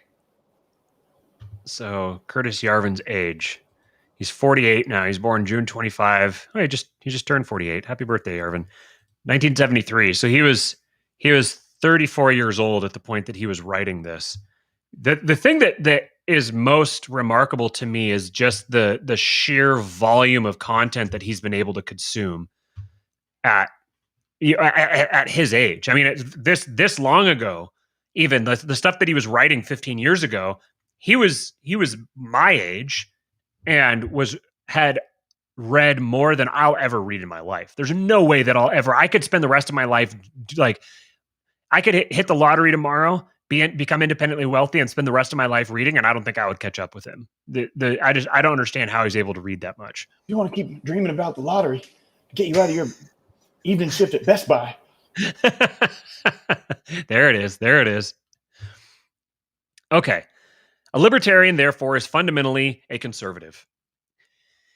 And if you admit that the loyalists may have been right and the patriots may have been a bunch of asshats, conservatism takes a heavy slash to the neck from Occam's razor. Because a so-called conservative, who is a patriot, or even a supporter of the glorious revolution, is someone who believes in progress up to a certain point, but no further. While such a position may indeed prove correct, there's certainly no reason to give it the benefit of the doubt. In fact, considering the length of time for which it has held that benefit, it probably should be treated as if it were a boiling radioactive vial of Ebola. And this is the second reason I'm not a libertarian. Because by defining libertarianism as an ethical imperative, libertarians assign themselves an unsolvable problem and proceed not to solve it. As the miracle of 1787 spirals into the abyss, as the need for some sane alternative grows ever more obvious, libertarianism as a political force has proved itself only slightly more effective than the Maharishi. And that's in the US. In Europe, the situation is even worse. Perhaps there's a reason for this. In my opinion, the practical problem with grounding libertarianism in the ideals of the American Revolution is that Americans no longer hold those ideals, and Europeans never did. Both today follow a moral code that is essentially socialist. It is true that this is the natural consequence of education at the hands of a government which is essentially socialist. It is also irrelevant. The consequence is the reality. That was my point when I talked to Pete, when Pete asked me about like what to do about the fact, the reason that people are not favorable to libertarianism is because of all the years they spend in public school. Okay, so like, right. But it's still true. Like you identified the source of it. Maybe that should like point you in the direction of the solution. But even then, that doesn't remove the fact that this is already the zeitgeist. You're not going to undo that. You're not just going to reverse it. You don't get to go back in history before this was assigned, that this was the standard view, that most people had an ethical code that's essentially socialist. You're not going to undo that. You have to deal with that as now a fact of reality, and you have to try to build on top of that, or move forward from that point, not move forward from a point where that isn't the case and try to pretend that it's not the case. That's the way that the libertarian generally looks at politics, is they say everything got going in this direction and that's a really bad direction. So what we're going to do is start back at the beginning and go a different direction. But you can't do that. You can't undo the time. You have to start with what we have now, and you have to build with that. And so if what we have now is an entire society full of people who are explicitly hostile to your values, then trying to get more people interested in your values is like maybe you ultimately win and you get a bunch of people interested in your values, but it's a Pyrrhic victory because the boulder you're trying to roll up the hill is ultimate. Like you're going to get the boulder to the top of the hill and you're going to be dead because you just killed yourself trying to get it to the top. Like so. Trying to treat libertarian values as a evangelistic problem that we just need to get people interested in it completely underestimates the extent to which anti-libertarianism is embedded in people's psychology. And so one, the extent to which anti-libertarianism is embedded in people's psychology. Two, the sheer number of people in the world. And the fact that you could double your numbers every election cycle, and it would take you like a century to break even. I don't know. I haven't done the math. I'm just doing it off the top of my head. But finally, it also misses the fact that people don't change their opinions en masse because some fart head from the corner said something that was sort of interesting to them. People are assigned their opinions and they hold them. The people who differ from that are the exception, not the rule. So you're only ever going to be pulling at a small minority of people. Now that's fine because societies are directed and turned by small minorities, but that small minority has to be doing something other than trying to persuade other people to a minority position. You get the minority and then you do something with that minority apart from trying to make it a majority. Trying to make the minority a majority is the democratic lie. That's like the thing that they suck everybody into. They get everybody wrapped up in this idea and injecting all their energy into this thing that will never produce anything. And that ensures that the system will continue to run on unopposed. So everyone who has been reeing at us because we don't care about taxation being theft or whatever. Everyone that's doing that, our entire position is that your behavior proves that you don't actually care about the values that we share. We are serious about trying to do something about expanding these values, spreading these values, making them have a larger impact on the world. You claim that that's something that you value, but your behavior proves otherwise because you are engaged in a process that is demonstrably not productive toward that end. End rant. In my opinion, the problem. Okay, so he said, as the miracle of 1787 spirals into the abyss, as the need for some sane alternative grows ever more obvious, libertarianism as a political force has proved itself only slightly more effective than the Maharishi. And that's in the US. In Europe, the situation is even worse. Perhaps there's a reason for this. In my opinion, the practical problem with grounding libertarianism in the ideals of the American Revolution is that Americans no longer hold those ideals, and Europeans never did. Both today follow a moral code which is essentially socialist. It is true that this is the natural consequence of education at the hands of a government which is essentially socialist. It is also irrelevant. The consequence is the reality. You cannot explain to people that they ought to believe in, say, freedom of contract as a fundamental human right, when in fact they don't. Let me read that once more. You cannot explain to people that they ought to believe in, say, freedom of contract as a fundamental human right, when in fact they don't. As Hume, again, pointed out, ethical axioms are not debatable. The response of many libertarians, especially those who, for some awful, unimaginable reason, seem to have congregated in the watershed of the Potomac, is often to borrow a trick from the Fabian Society and try to steer Washington gradually and moderately in the direction of smaller and freer government. They should know better. As we'll see shortly, the monotonic growth pattern of the state is not a coincidence. It is one thing to surf that wave. It is another to paddle out through the breaker. When we look at the results of 25 years of Beltway libertarianism, we see hardly any substantive policy achievements. I'm sure there are some, but I can't think of any. And when we compare even their most aggressive visions to the set of changes that a return to the literal text of the Constitution, let alone a Rothbardian anarchy, would involve, we see the essentially decorative nature of the Beltway libertarians. I'm sure they have a lot of fun trying, but inevitable failure is no service to any cause. I'm going to read that paragraph again. When we compare even the most aggressive visions to the set of changes that a return to the literal text of the Constitution, let alone a Rothbardian anarchy, would involve, we see the essentially decorative nature of the Beltway libertarians. I'm sure they have a lot of fun trying, but inevitable failure is no service to any cause. I mean, why in Yikes. God's name? Shout out Tho Bishop. What's up, Tho? Yeah, baby. He's Tho not Bishop. in here. He's not in here, but I felt him in my body just now. God, I wish. Yes. Yeah. Someone send that to Tho. Tell him inevitable failure is no service to any cause. That should warm his heart. That should cheer him along his way. I mean, why in God's name would anyone come to the conclusion that the US political system is in some sense reformable? Talk about the triumph of hope over experience.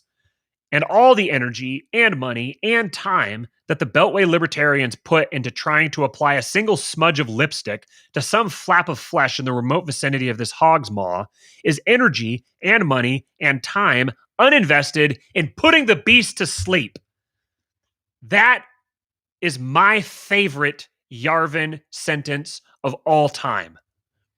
All the energy and money and time that the Beltway libertarians put into trying to apply a single smudge of lipstick to some flap of flesh in the remote vicinity of this hog's maw is energy and money and time uninvested in putting the beast to sleep.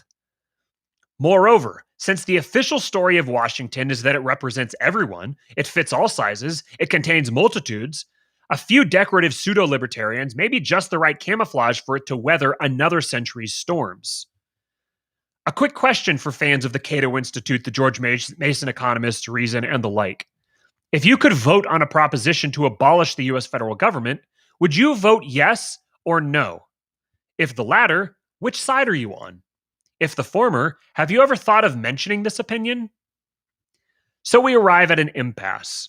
We find libertarianism attractive in a general sort of way. We feel vaguely that there is something fishy and awful about government, at least government as it is today. However, real libertarianism has no prospect of gaining a political foothold, and watered-down pseudo-libertarianism defeats the purpose. Perhaps I have dug deep enough in this rich seam of defeat and despair. But in case I haven't, let's observe that the United States once had a healthy and functioning libertarian constitution with 9th and 10th Amendments that were anything but ink blots. 220 years later, we have what we have now. Does this inspire you with a great confidence in limited government as a durable and effective engineering principle? Suppose by some miracle libertarians elect Ron Paul, and he actually succeeds in reforming Washington and restoring the 1787 interpretation of the Constitution. And how many years would this last? Why would we expect different results on the second go?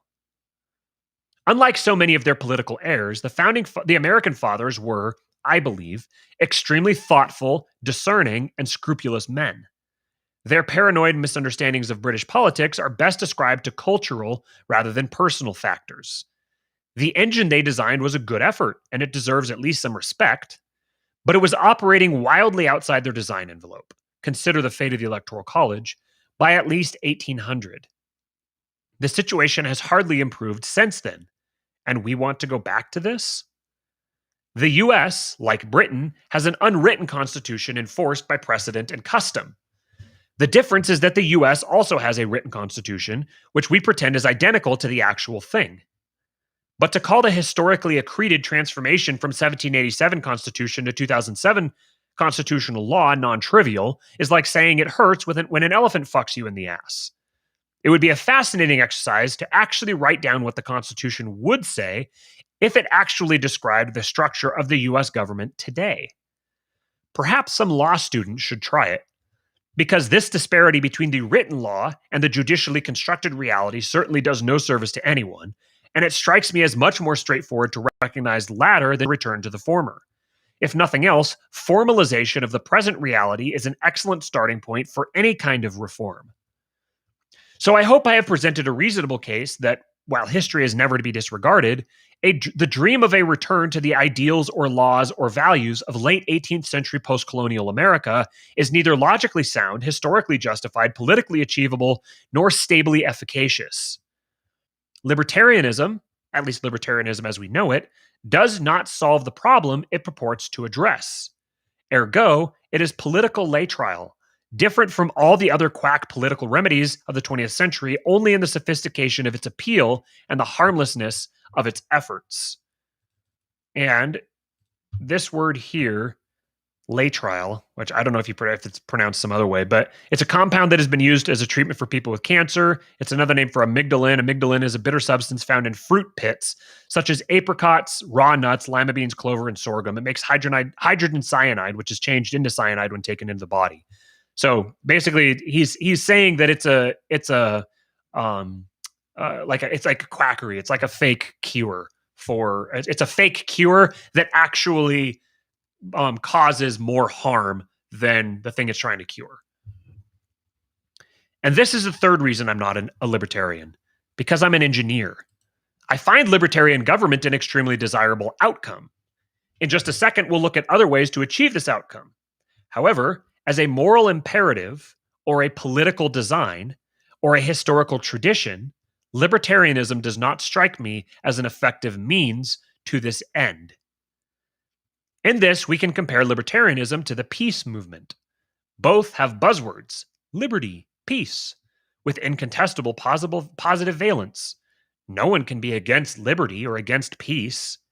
However, what the actual peace movement has done is to associate this movement with a certain set of policies, which in practice translate, example in the Middle East, to a fairly aggressive brand of irredentism. They claim that if this irredentist program is fully and properly applied, the result will be peace. Obviously, it has not been so applied, and no peace has resulted. And I don't believe that, after 60 years of this, my belief that the peace process is in fact the cause of the Arab-Israeli conflict can be considered prima facie absurd. Similarly, libertarians want liberty, as do we all, I hope. But does the actual political program of libertarianism advance the prospect of liberty? All schools of libertarianism, whether Rothbardian or Randian or nearly stillborn Nozikian, rest on the idea of limited government. Note the intrinsic absurdity of this concept. If some government is limited by its own volition, it can abandon these limits at any time. Historical experience suggests that the sacred document trick is of extremely limited utility in preventing it from doing so. If the government is limited by some external power, it is not a government in the usual sense of the word, and we should direct our attention to the limiting power. It is at this point that the libertarian typically reveals his inner Democrat and suggests that the sovereign power of the people will preserve liberty. First, this hasn't actually worked in practice. Second, true sovereignty demands actual military superiority, which may have existed in 1787, but has certainly gone missing since then. If the military of any modern country faced off against the rest of its population, each side being united, the former would win every time. And third, the state can escape this check quite easily because it can indoctrinate its subjects to despise rebellion and love its motherly care. So I really see no value at all in libertarianism as we now know it. Therefore, please allow me to suggest an alternative. This should not be new to you, our readers, but let's see if I can summarize it in a few paragraphs without cheating by linking to old posts. The essential characteristic of libertarianism is its respect for property. To a libertarian, property is an inalienable human right and an ethical absolute. Rothbard invests many chapters, such as this one and this one, where he links to them, on the question of when property titles or transfers are morally legitimate and binding. As Nozick points out, the standard libertarian logic on these points is frequently blurry and often completely circular. For example, here is Rothbard on why you can't sell yourself into slavery. Quoting from Rothbard. Hence, the unenforceability in libertarian theory of voluntary slave contracts. Suppose that Smith makes the following agreement with the Jones Corporation. Smith, for the rest of his life, will obey all orders under whatever conditions that the Jones Corporation wishes to lay down. Now, in libertarian theory, there is nothing to prevent Smith from making this agreement, and from serving the Jones Corporation and from obeying the latter's orders indefinitely. The problem comes when, at some later date, Smith changes his mind and decides to leave. Shall he be held to his former voluntary promise? Our contention, and one that is fortunately upheld under present law, is that Smith's promise was not a valid, i.e., not an enforceable, contract. There is no transfer of title in Smith's agreement because Smith's control over his own body and will are inalienable. Since that control cannot be alienated, the agreement was not a valid contract and therefore should not be enforceable.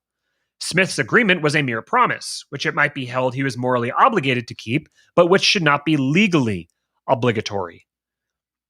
End quote. I.e., you can't sell yourself into slavery because your control over your own body and will are inalienable.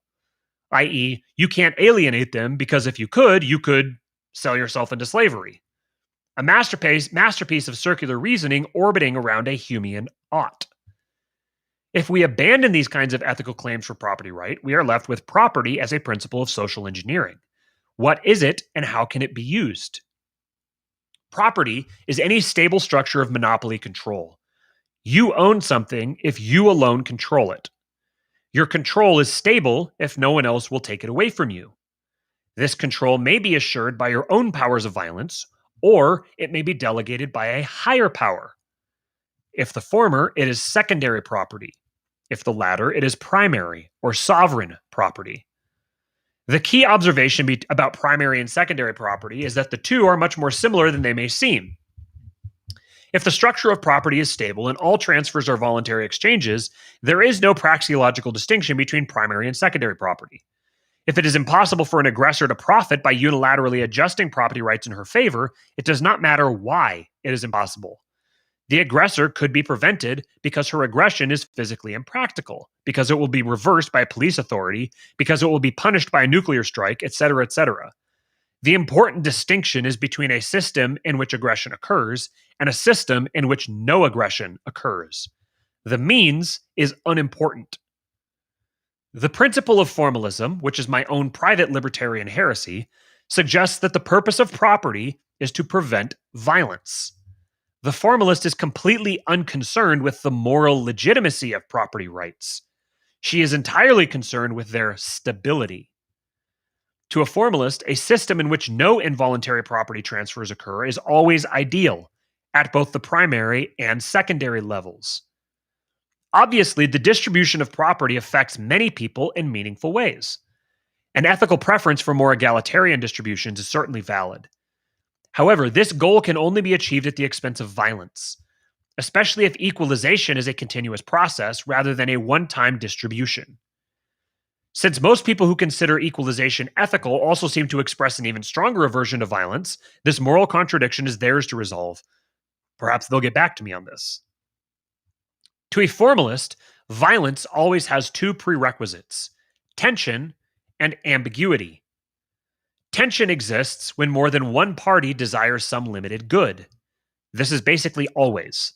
So the only way to eliminate violence is to eliminate ambiguity, the condition in which multiple contending parties reach different conclusions about who will prevail in a struggle.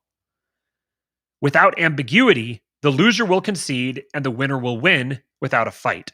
Popular Liberty said that entire paragraph was just fucking beautiful. Yarvin just completely reasoned out the second law of archetropism. I'll go back and read it again real quick here. I'm going to start from, I think it was this one that he was talking about. Or maybe I'll wait until he can get caught up here and he can tell me which paragraph he wanted me to reread. Because I was thinking about archetropism as we were going through that, and I was thinking of the way it was connecting, but I'm still wrapping my mind around the concept. So the fact that Andrew here saw it as reinforcing that is cool. Which paragraph did it start with, Andrew? While I'm waiting for him to reply, there was something here that he'd said that he's talking about property. And it was this one. Since most people who consider equalization ethical also seem to express an even stronger version of violence, this moral contradiction is theirs to resolve. Or actually, it wasn't that. It was something else that I was thinking of. But we just keep getting this like insinuation that we've rejected libertarian understanding of property rights, or that we don't care about violence, we don't care about predation, or whatever the things are that people are reading about. And what he's doing here is, that was this one here. The important distinction is between a system in which aggression occurs and a system in which no aggression occurs. The means is unimportant. We're trying to create a system in which no aggression occurs. Like that's the purpose. The purpose is to create a system that's like that. And what's demonstrated is that a prerequisite for that is not lots of people within the system believe in non-aggression. That doesn't prevent aggression from happening in a system. You have to go a layer deeper. So just trying to persuade everybody to worship the nap isn't going to solve the problem. We're not saying that we don't want to solve the problem. We're saying that your solution doesn't solve the problem. We're trying to go deeper, and we're trying to actually solve the problem. Look how much people love aggression. Like, in terms of look how much you've been aggressed upon over. Is that even the word aggressive? I say that because I've heard people say it, but like, look at all the just the smashing that you've taken, you know, in the past year and a half, Right. for holding you know, beliefs that, you know, that were unfavorable to those who were in a position where they could smash you for it. Yes. There's some Popular Liberty here says the world has peace because the U.S. is the hegemonic state of states. That was a point he made in his conversation with Pete, is that the U.S. basically asserted global control and outlawed war. That's why there hasn't been war. It has nothing to do with, he didn't say this is my words, it has nothing to do with capitalism. It has nothing to do with all these wishy-washy things. It's not progress. It's that no other nation is allowed to wage war against another nation without the permission and the facilitation of the U.S. corporate state, because the U.S. corporate state holds the hegemony of military power and will enforce that if people are and the reason that they don't want people doing that is because war is bad for business unless your business is war. So they're going to control which wars happen. So the only wars that will happen are the ones that are beneficial to them, which are going to be the ones that they are instigating, or the ones that they're participating in. That's the reason for the peace. The reason for the peace. And clearly that's not acceptable. Like we're not saying that, oh, this is great, but we're saying that if you're attributing this to something other than the fact that the US holds hegemonic military control over the world, then you're working with bad tools. So now when you try to evaluate or analyze other related subjects, you're going to come to a bad conclusion because you're using a bad tool. You're going to say, oh, well, capitalism is the reason why there's so much peace, and that therefore capitalism is good. Or you're going to build upon some other faulty tool that should be implicated as faulty by this, or at least it doesn't support the position that you're trying to make. I got a faulty tool for you. Giggity. Okay, so let me go back here and rerun through this for people. So property is any stable structure of monopoly control. You own something if you alone control it. If you're paying property taxes, you don't own your house. Your control is stable if no one else will take it away from you. This control may be assured by your own powers of violence, or it may be delegated by a higher power. So you can directly control through violence this piece of property, or through the threat or the capacity for violence. Or as Moldbug would say, he would say it's force. That the purpose of like defending your property doesn't involve the use of violence. It's force, and force is used to constrain violence. Violence would be someone attacking your property. Force would be the ability to constrain that violence. So the goal is to create an institution capable of such force that it constrains all violence. That's kind of like it might be like the utopian framing.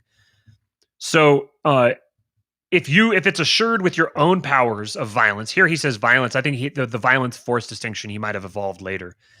The control may be assured by your own powers of violence. So then that is secondary property, or it may be delegated by a higher power. If the latter, that's primary or sovereign property. The key observation about primary and secondary property is that the two are much more similar than they may seem. If the structure of property is stable and all transfers are voluntary exchanges, then there is no praxeological distinction between primary and secondary property.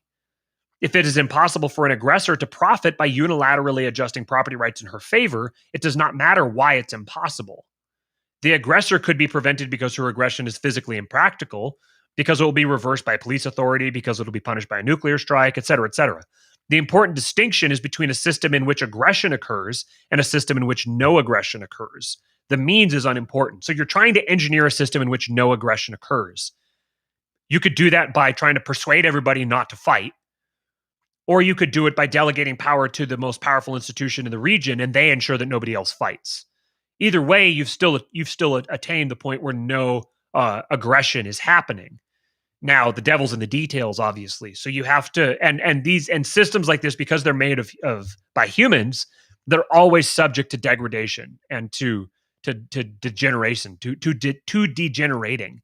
They will always be subject to the force of degeneration, because we live in a fallen world. The principle of formalism, which is my own private libertarian heresy, suggests that the purpose of property is to prevent violence. The formalist is completely unconcerned with the moral legitimacy of property rights. So property rights are just a tool. They're a pragmatic tool. They're not a moral principle. They're just a tool that you use to obtain your moral goal. Your moral goal being no violence. The formalist is completely unconcerned with the moral legitimacy of property rights. She's entirely concerned with their stability. To a formalist, a system in which no involuntary property transfers occur is always ideal at both the primary and secondary levels. Obviously, the distribution of property affects many people in meaningful ways. An ethical preference for more egalitarian distributions is certainly valid. However, this goal can only be achieved at the expense of violence, especially if equalization is a continuous process rather than a one-time redistribution. Since most people who consider equalization ethical, so in other words, most people who want a more equal distribution of property, since they also seem to express an even stronger aversion of violence, this moral contradiction is theirs to resolve. So if you're going to set it up so there has to constantly be redistribution because you are opposed to unequal distributions of property, but then you're also opposed to violence, so you're trying to you've put yourself into a moral quandary, and he's like, I don't give a shit because it's not my problem. To a formalist, violence always has two prerequisites: tension and ambiguity. Tension exists when more than one party desires some limited good. So there's scarcity, two people are fighting over one thing. That's one of the predicates for violence. This is basically always. There's always tension because there's scarcity. There's always scarcity with virtually every good, and people are both contending for the same good. So there's always going to be tension present no matter what. You're not going to get rid of it, just assume it's a constant. So the only way to eliminate violence then is to eliminate ambiguity. Make it so it's not worth it to anybody to try to change the distribution of property, that they just accept it. They have an incentive to accept property as what it is. That's the starting point for this engineering project. You're starting from the perspective that we want to create a situation where nobody sees any value in attempting to distort the current distribution of property through violence, where everyone's just incentivized. So you could do that either by making it very, very easy for people to change it up, where it's just a matter of like signing your name here and there, and you don't have to invoke violence to get a distribution of property. That's one thing. Or you can make it very, very difficult for people to change property by making it extremely costly. And you could do that a number of ways as well, whether you're, everybody is so armed that, again, if you get equal distribution of arms, you've raised the basis, but you're still equal. So you can give a whole lot of power to an individual and then let them be the one who dictates everything else. That's not necessarily going to be perfect, because now you have one exception. You have the sovereign, who is the exception from everybody else who are all equal to each other. So now other people have a target. They have the guy's always going to have a target on his back. And now you've displaced the engineering project. Now the engineering project is going to be focused on by people who are like, okay, how do we engineer ourselves into this guy's position so that we're the ones who dictate the distribution of power? Again, engineering project. You're not in the realm of morality. You're not in the realm of who should own these things. Everyone, you're saying they do own these things. How do we engineer a way to keep it that way? So the only way to eliminate violence is to eliminate ambiguity, the condition in which multiple contending parties reach different conclusions about who will prevail in a tussle. You want everyone to agree on what the result of the fight will be. You want to have everyone agree on the outcome of the fight before the fight happens. Without ambiguity, the loser will concede and the winner will win without a fight. Again, these principles, that's actually the basis of the concept of democracy. They want to say, you guys don't need to fight this. They have more, so we're just going to give them the win. That's kind of the premise on having like a majority rule kind of thing. It's like, okay, well, we don't need to fight because we'll just say you have more, you're more likely to win, so we're just going to give it to you without a fight. But now you haven't removed the fight, you've just moved the fight back. And so the fight's going to happen upstream of where it normally would have. Again, these principles apply at both levels of property, primary and secondary. The problem of eliminating ambiguity in secondary property is the problem of law enforcement. The problem of eliminating ambiguity in primary property is the problem of external security. History shows us that an effective government can solve both of these problems, and an ineffective one can fail at both. For example, in the lifetime of those now living, the number of robberies in Britain has increased by over 2 orders of magnitude. Nonetheless, the borders between Britain and her neighbors have remained stable over the same time period. This indicates an interesting, but not uncommon pattern of effective external security and ineffective law enforcement. Perhaps there's a reason for this, but I digress. This model of property sheds an interesting light on libertarianism, which I believe reflects its dubious revolutionary ancestry. From the perspective of a formalist, the reason that libertarianism fails is simple. It fails because libertarianism is an anti-proprietarian ideology, and all anti-proprietarian ideologies fail. Socialism is the classic anti-proprietarian ideology. Socialists believe that systems of property in which some are very rich and others are very poor are ethically illegitimate. So they advocate forcible redistribution to correct this injustice. Libertarians and anarcho-capitalists, while they ascribe unquestionable spiritual validity to the existing distribution of secondary property, completely reject the existing distribution of primary property. In fact, a true anarcho-capitalist rejects even the concept of primary property, strange though this may seem. In its place, there is an almost mystical ideal of self-enforcing law that strikes me as quite unjustified by reality. The libertarian revolutionaries of the 1770s, using the Lockean theory of homesteading that Rothbard inherits, believed that only those who worked land could truly own it. The British Crown and its loyalist followers essentially believed that the Crown exercised primary or sovereign ownership over the American colonies, although complications of British history perhaps prevented them from expressing this opinion as clearly as today we might prefer. The question was put to arms, and the former prevailed, creating a new distribution of property. The US government today has no king, alas. On the other hand, it is certainly a distinct entity, and we can regard it as a corporation, that is, a virtual person with a single identity. Under libertarian theory, this corporation is illegitimate, since it has no true property right in the land it controls, having never done any farming or tree cutting or whatever. Any fees it charges are no more than extortion and stationary banditry. Under formalist theory, this corporation, which here at UR we call WashCorp, is a normal primary or sovereign property holder. WashCorp is thus a sovereign corporation, or SovCorp. Its primary ownership of its swath of North America, which to avoid confusion with political entities we call plainland, is an absolutely normal relationship.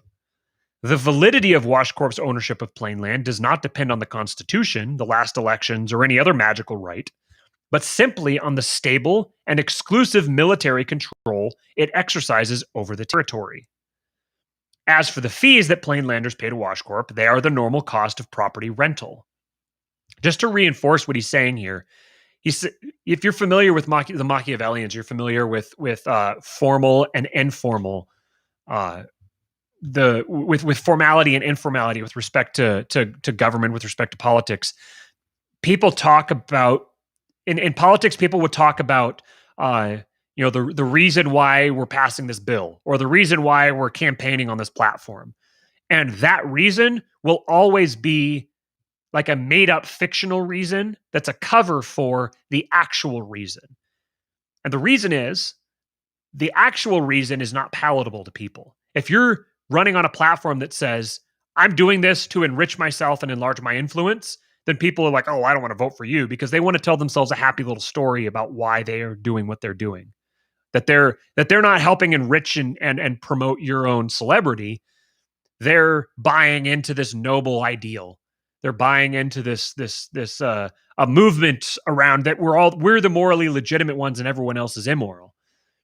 So you come up with the formal declaration for why you're doing what you're doing, and which would be like, for the minimum wage, we're gonna a company will support a minimum wage, and they'll say the reason that they do is because we believe that poor people should have more money, and They should get paid more for what they do. Well, if that was the case, they could just pay them more if that was what they actually believed.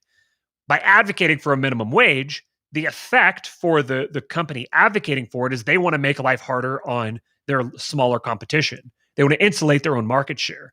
So that's the informal reason for the minimum wage. The formal reason is, we care about poor people or whatever thing they make up. So this formal and informal dichotomy exists here, and Moldbug's pointing it out. That will say, well, the reason that the federal government controls and their laws apply to this place we call North America, or what we call the United States, is because they won the election, or the Constitution gave it to them, or whatever else. But informally, the actual reason why is because the federal government controls the U.S. military, and the U.S. military secures the borders.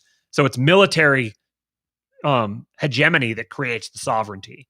And then again, this, like we were just saying, this applies on the global level as well. That the U.S. is it functions formally as the global sovereign because the people who are most influential within WashCorp are the ones who also have the most influence over the military might and enforcement and hegemony around the world. So, okay, back to the piece here. My preference as a resident of Plainland is for simple, libertarian, or minarchist government. I noticed that WashCorp does not provide this service. My question is, why not? Note how distant this engineering approach is from Rothbardian ethical libertarianism. We treat liberty as a goal rather than an ideal. We ask, how can we design a system that will achieve this goal and maintain it sustainably? The puzzle is that WashCorp has every incentive to provide libertarian government, except, of course, for the usual libertarian ideal of low taxes. Revenue maximization is WashCorp's bread and butter, as with most primary property owners in history. Like all corporations, WashCorp's financial goal must be to maximize the value of its equity, i.e. its property. Because violations of liberty, except inasmuch as they are necessary to secure WashCorp's ownership of Plainland against its residents, hardly an onerous task with modern military technology, do not profit WashCorp, and since by definition they conflict with the desires of its residents, they reduce the demand for secondary rights to WashCorp's property and thus reduce its equity value, i.e. its stock price. For example, one obvious component of libertarian government is absolute freedom of medicine, or AFM. Under AFM, you, or if you're incompetent, your guardian, have absolute control over your own body, what chemicals you put into it, what experts or so-called experts you consult to advise you on maintaining it, etc., etc., etc. WashCorp certainly does not provide this service. The puzzle is, why not? Any prohibition is equivalent to a prohibitively high tax, so high that no one chooses to pay it. WashCorp can thus increase its revenue by reducing the tax, allowing you AFM if you pay the AFM tax. Needless to say, no such proposition is on the WashCorp policy menu. The inescapable conclusion is that WashCorp is a very, very badly mismanaged SovCorp. This is not at all surprising because its management structures bear no relation to any of the very successful designs we see used in our normal secondary corporations. For example, WashCorp has no discernible shareholders. Instead, it appears to be run for the benefit of its employees. The 1990s in the Soviet Union provided many examples of what happens when a large company, especially one that controls a monopoly, is run by and for its employees. The result is corruption, featherbedding, and patronage bloat. These phenomena will certainly be different in a SovCorp, at least in detail, but the basic syndrome is really quite recognizable. Corporations controlled by their employees do not produce good customer service as a general rule because they have no capacity for unitary financial or managerial planning. If the customer is king, he is king only because his decisions are felt by the CFO, and the CFO is king. To put it differently, employees, unlike shareholders, have no local incentive to steward the equity of the entire operation. Thus, they feel no compunction in abusing customers for their own personal jollies, like an Aeroflow stewardess in days of yore. And this is how formalism leads us to neocameralism. Neocameralism is the idea, it's a neo word, so Stephen likes it. Call Stephen all of the neo words you can think of. Please don't.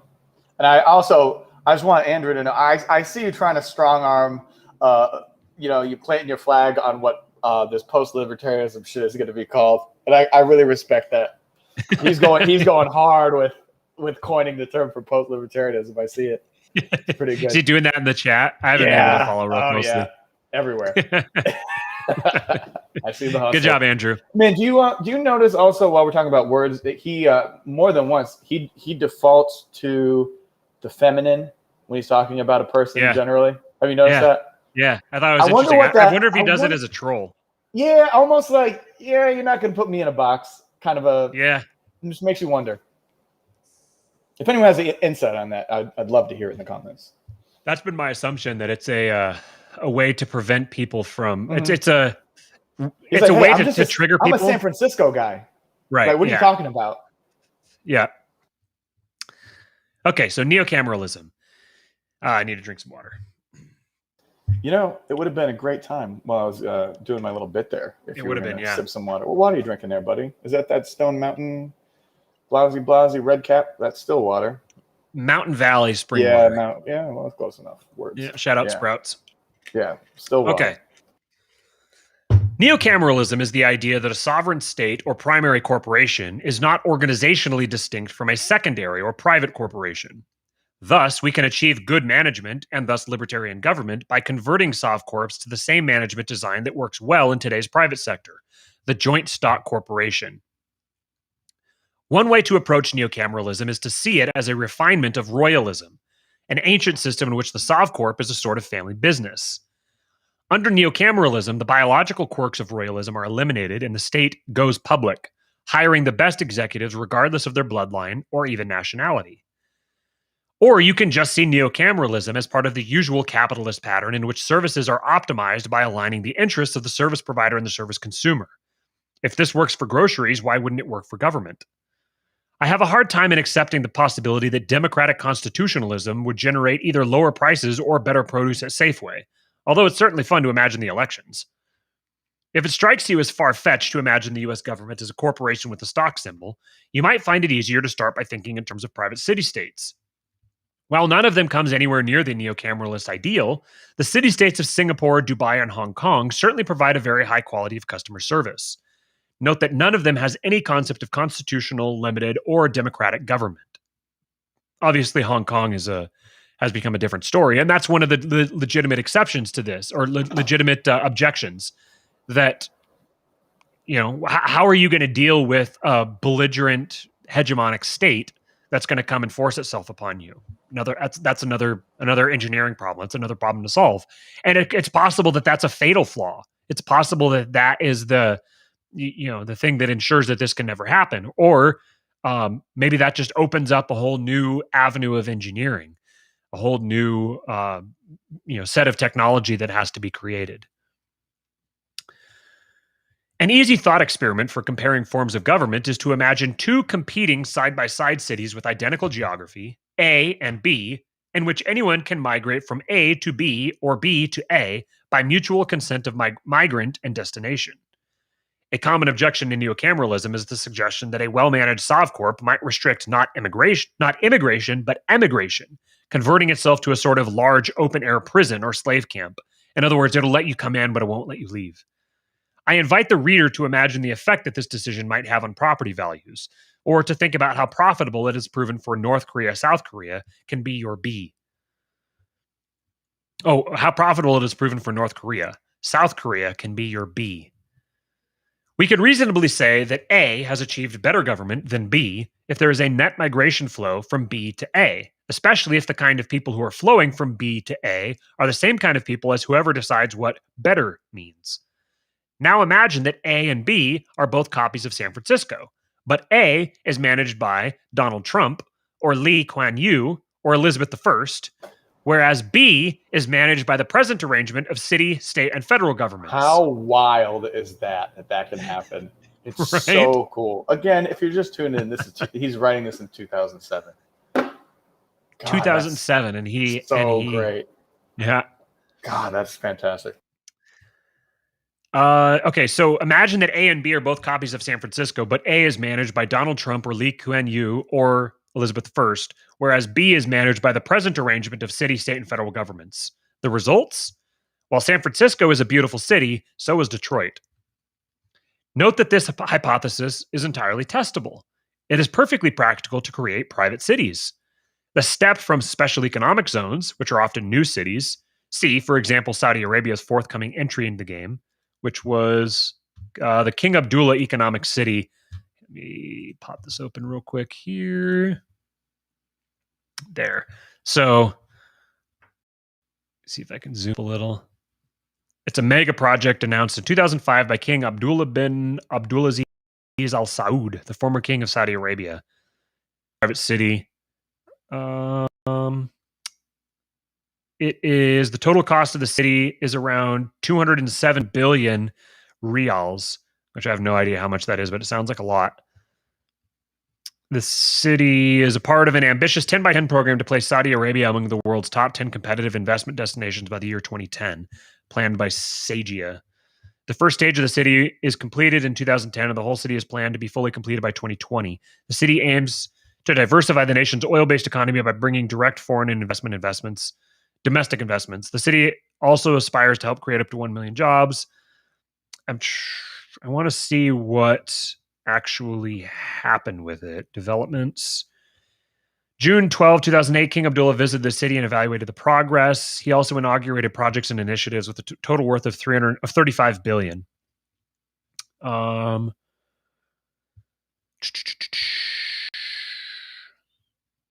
don't know if it actually. I don't know what the actual outcome of it has been. There was something else that I saw about this recently. Let's look this up real quick. Saudi Arabia private city. Yep, it's the same one there. Saudi Arabia's new desert megacity. It's called Cake. King Abdullah Economic City, pronounced Cake, is one of 4 new cities upon which the late monarch pinned his hopes for the future of his realm once the oil runs out. Peppered with cranes, the city, or building site to be more accurate, lies 1.5 hours drive north of Jeddah between the Red Sea and scrubby desert. That's pretty cool. Yeah, I expect that we're going to see more of this here soon, because all of this new money that has been injected in the system has to have somewhere to go, and people are going to recognize the collapse, the downfall of existing regimes. And I think we're going to start seeing, like we've talked before about how libertarians are going to get sucked in by this whole like private cities thing, or cities being owned by corporations or by major investment companies. And I think that we're going to start seeing this sort of thing being created, and people are going to flock to them. And you can be a part of it, but you have to agree to abide by specific types of rules. And everything outside of them, if you're not attached to a city like that, then there's going to be strong pressure to get you pulled in under some basically kind of like serfdom state. So that's what the United States essentially is going to turn into. So you're going to kind of have no man's land, where if you aren't attached to a specific city that's built around a specific idea, they don't vouch for you, then you're going to get pulled into, you're going to essentially be kind of enslaved under some sort of other state. It's going to be very difficult to get out of that and into your own. So I think the incentive here is for libertarian-oriented people to start looking toward building this type of thing for themselves. And I don't know exactly how that's going to be accomplished. That's an astronomical amount of investment. But this is specifically the type of project, when we talk about there needs to be an engineering process for the future, this is what I'm thinking of. I'm thinking of building something like this. But it's not just, before you can have the brick and mortar created, you have to have the ideas for it. And we haven't even created the ideas that would effectively govern something like this to make it an improvement over all of our other options. So there needs to be ideological, philosophical innovation done. There needs to be people who are involved in solving these problems here, so that it'll be possible to, once we generate the capital, once we get enough of the elites thinking and being willing to build one where we can practice these kinds of ideas, we're going to need to have the game plan laid out. So I guess this is a little bit of a kind of a reveal, sort of, that this is the kind of thing that we've been talking about, we've been thinking about. And when we talk about engineering something, this is why you talk about going to the LPMC and we're going to like do all this stuff with the state. It's like, I mean, sure, it'd be nice to have people in positions of power in the event that, you know, like it's nice to have a Rand Paul there who can get regulations dropped, or he can get some type of legislation through that facilitates this kind of thing. It's good to have those types of people in that position. You need to have people in positions of power. But otherwise, there's no value in getting into politics like that. There's no value in doing it under the terms of like, we're going to try to persuade everybody to all come be libertarians together. You could do that just fine on plenty of platforms without going through the political route. Once you go through the political route and you start doing this, all you're doing is, number one, you're creating yourself as a foil for the empire to grow itself, because that's how the empire grows. The empire grows by taking efforts against it and baking those into an even larger part of itself. So the goal is to replace it without opposing it. That's the long-term. That's the long-term process. That's the King Pill project. And to do that, you have to first have changed your own life. You have to start, like, people that are going to innovate in this type of thing they're not going to be people who work at Burger King or Best Buy. Yeah, I don't think you heard that. It's not going to be people who work at Best Buy. Those aren't going to be the people. That was the second time I said it. I said it again just so you could hear it. Those aren't going to be the kind of people who are going to be able to contribute both philosophically and in terms of capital to building these types of projects. It has to be people who are they control the source of their income. They control their own capital, and they can pool that capital. They can create resources, and they can promote elites, because ultimately this type of idea will be pursued if it seems profitable to people. If people see the opportunity for great profit in a project like this, they'll invest in it. That's how revolutions happen. It's just one segment of the elites making something new happen and pulling power away from the other segment of the elites. So when people ask me, I'm gonna point people to this video now. When they ask me, why can't we do both? This is why. You can't do this and that at the same time. You can't do this and go, like, any time that's spent on that should have and could have been spent on this. It's kind of weird that like these are people who fancy themselves like economists, right? And like the whole, you know what I mean? Like, right, you know, scarcity, opportunity cost, and it's a there's a lot of ironies in there, and there's a lot of I've had a lot of thoughts about who my real enemies are in this. Are my enemies the people who, you know, quote unquote, oppress me by taxing me and whatever else, but otherwise have no direct effect on my life?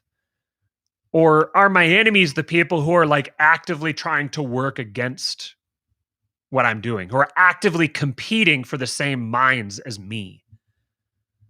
Because I want to get the minds of people. I want to take sharp minds away from these other organizations.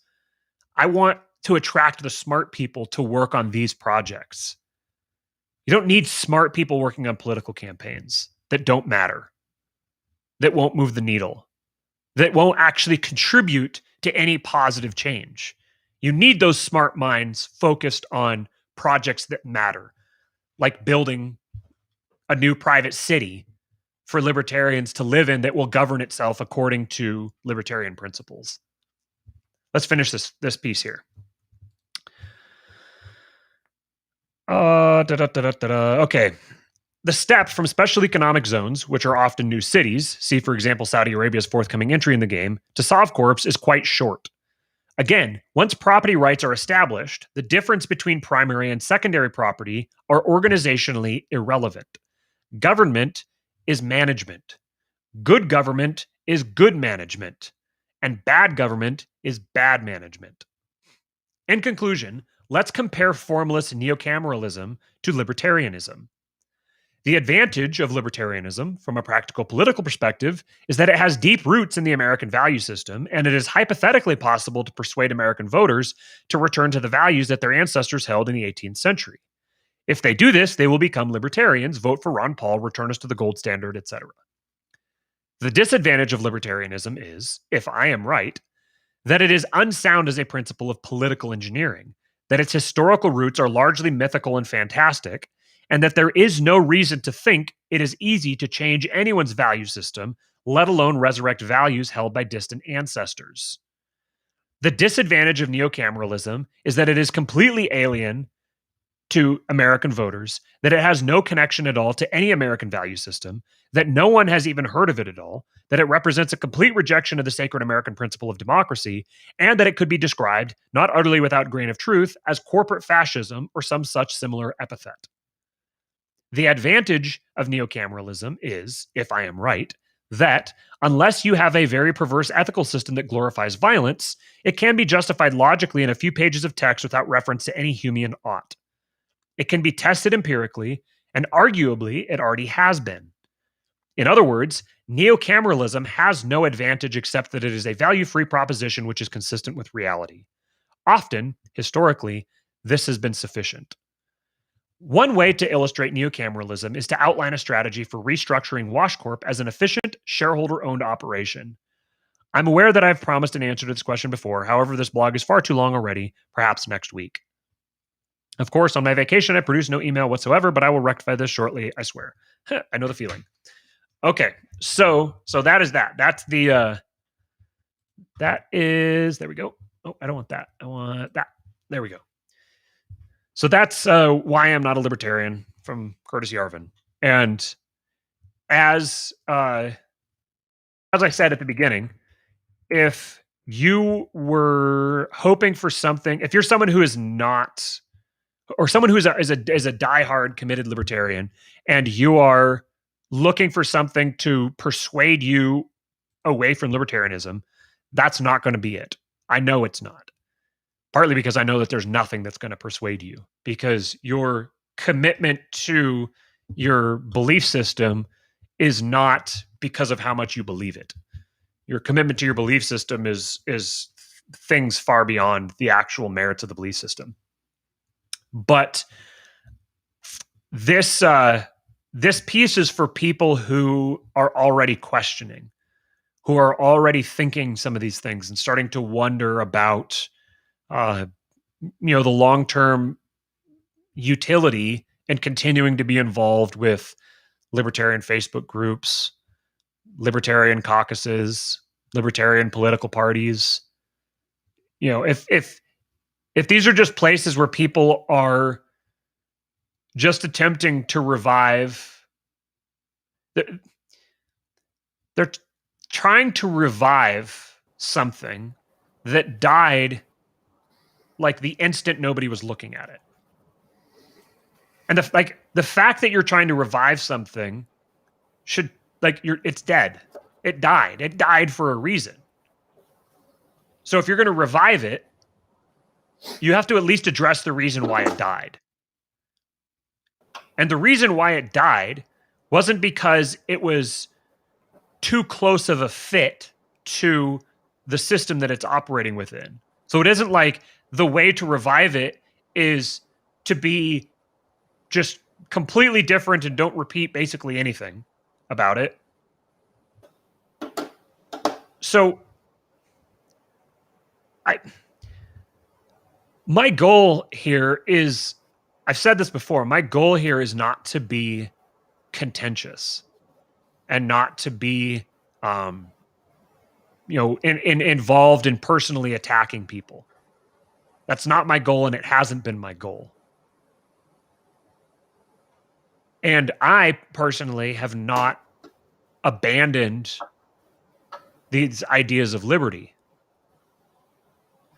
or the notion that a society built around private property, where private property rights are respected absolutely, is the ideal society. I'm saying this is how. I'm saying that we don't have the answer for how that is going to be accomplished, but we know a lot of things that don't work. And repeating all of the things that don't work and just combining them isn't going to be the secret. It didn't work because those things were all flawed. So making a thing made up of all the flaws doesn't bode well for success. We're at a point where people need to start thinking outside the box. And yes, at this point, anarcho-capitalism is well inside the box. You're not some radical if you are an ANCAP. Anarcho-capitalism is not radical. It's not edgy. And it's not philosophically viable. It's a it's a look in at a world from outside that is only seeing half of why that world operates the way that it does. That's right. It's descriptive. It's not prescriptive. Yes. It's descriptive. It's describing the way that the ideal world works. But it doesn't tell you how to make that world. It doesn't tell you how to engineer that world, how to create it. It doesn't tell you how to make a world that runs, that operates in that way. You have to look like underneath. You have to go into the engine and tinker around and figure out how to make it function that way. So you have to understand people. You have to understand how people work. You have to understand why they move the way that they do, why they operate the way that they do, why they make decisions, how they arrange themselves, how they organize themselves. Once you understand that, you'll start looking back at history and realizing that basically in every case, the story that you've been told is not actually what happened. Steven posted a meme this week of it was like, it's that one of like the Patriots on one side and the Redcoats on the other, and it says like the most well-organized, well-funded army in history versus a bunch of ragtag libertarians with outdated weapons or something like that. Yeah, farmers with blah blah blah blah blah. Yeah, farmers with outdated hunting equipment. Yeah. Yeah. And Steven goes, it's almost like there's something wrong with that story. You know, it's almost like that story doesn't quite make sense. But there's a vested interest in people believing that is the case. If you are accepting the regime's portrayal of the ideal government, then are you really actually opposing that government? The regime has told you this is what the ideal government looked like. You grew up believing in that ideal form of government. It's deified throughout American culture and has been forever. So does that are you really like thinking outside the box when you just accept their framing uncritically and you're just like, yeah, that's right. Yeah, libertarians, limited government, man. The Constitution got a lot of stuff right. You know, like if you're operating according to that framing, you're not off the 3x5 card of allowable opinion. You're just at the radical end of it. But that opinion is allowed because it's harmless. And I'll go even further. That opinion is actually encouraged, and even crazier shit, you know, like outside of that is encouraged, because that's like the fuel that this particular regime is running on right now. is like extremism and white Yes. supremacy. And so one thing I know, I think there's like just to sort of touch on it real quick. And by the way, I see people starting to talk in the comments about the American Revolution. It would be really cool to do like an episode on that. Just sort of what happened. I thought you were being sarcastic because we just finished doing an episode on it. No. I mean just specifically like a deep dive, about the nitty gritty of the yeah. Like in because like he was just saying, they sent 10% of their Navy. And like there's just a whole bunch of extra little details, to sort of like talk about. But like that creation, I think that creation myth of just like, look at, they're up against the wall. These nobodies were able to change, the course of history. That serves them, very well to have people believe that, because then you get, well, there's a lot else that went into it, but you get stuff like, January 6th, and you get people who are living out or they're embodying what the enemy is, which is, again, the fuel that this regime is running on. Yes. They're all good with that. Yes. And so I noticed that in the, all this stuff is kind of coming together, but I noticed that like in like the disagreements that like libertarians are having, with what we're saying or what Dave is saying and, everybody else, there's this presumption of what's the worst that can happen. We don't get anything done. And I think that a lot of people, including you and me, are saying, why would you think that's the worst that could happen? That's not even close to the worst that could happen. So you're starting from you're not addressing that. And I think that's where a lot of people are not talking to each other, talking past one another. It's like we're not saying that you guys like getting together and feeling good and like exchanging ideas, maybe waking some people up and not really getting where is the worst thing that could happen. Absolutely not. That is, and even if that was the worst thing that could happen, it's like you're in a sinking ship, and it's like, well, worst thing that happens is we just don't have a lifeboat when the ship sinks. It's like, if nothing happens, that's pretty goddamn bad too. Mm-hmm. That's plenty bad. But what also, there's some infinitely worse that could happen. Yeah, well, there's overlapping like philosophy. So it's not just like Yarvin who like talks about, in like Gray Mirror and stuff like that, about how, even when you're working to, fight against the system, you end up helping them. Now, he's not the first person to talk about that. You want to talk about a family member of mine who predates, what Yarvin was saying, and something. I don't know when he wrote The System's Neatest Trick, but Uncle Ted is saying basically the same thing. Yep. But he's basically saying that and he cites some exceptions, but with few exceptions, anytime that you're working against the system, you will end up helping them. Like, like I said, he lists some exceptions. It's interesting to go back and like read. It's pretty quick, but The System's Neatest Trick, it says a lot of the same things, from a different perspective as like a lot of the beginning chapters of Gray Mirror. But the whole creation story of, these nobodies were able to change history. Great. Why wouldn't you want everyone to believe that?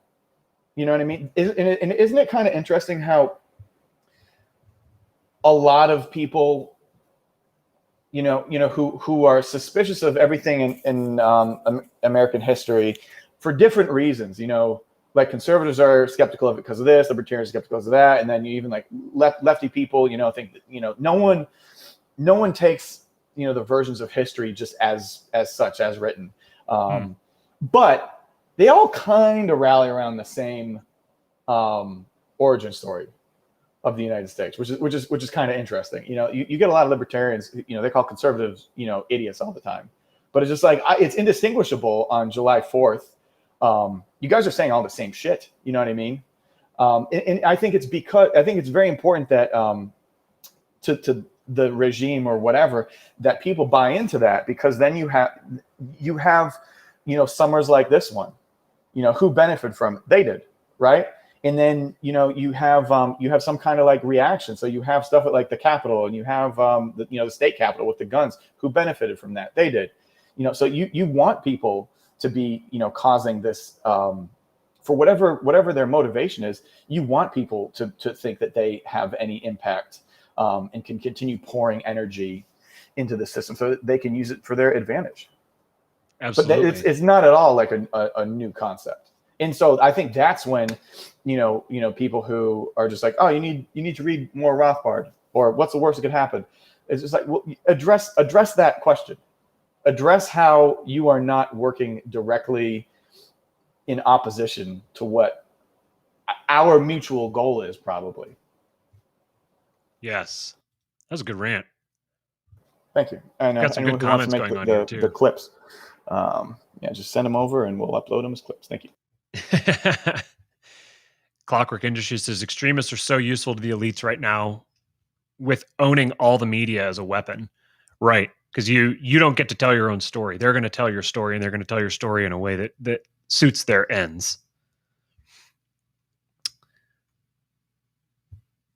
Libertarians are conservatives. Libertarians have completely failed to conserve the nap. There you go. Libertarians have completely failed to conserve the nap. Popular Liberty man, he gets some jabs in. He really knows how to get that knife right up under the ribs and he's just like carving away at their liver. Yeah, there's a tremendous benefit to being able to be the ones controlling the circumstances. But then, as someone here said in the comments, that the rags to riches, prince to pauper story is very popular to keep the populace satiated. It's as long as they keep you believing in this idea that, against the odds, we can wage all out war and shoot for the moon, and at the very worst, we'll land among the stars. That's a really powerful narrative to keep people subjugated and participating in the system.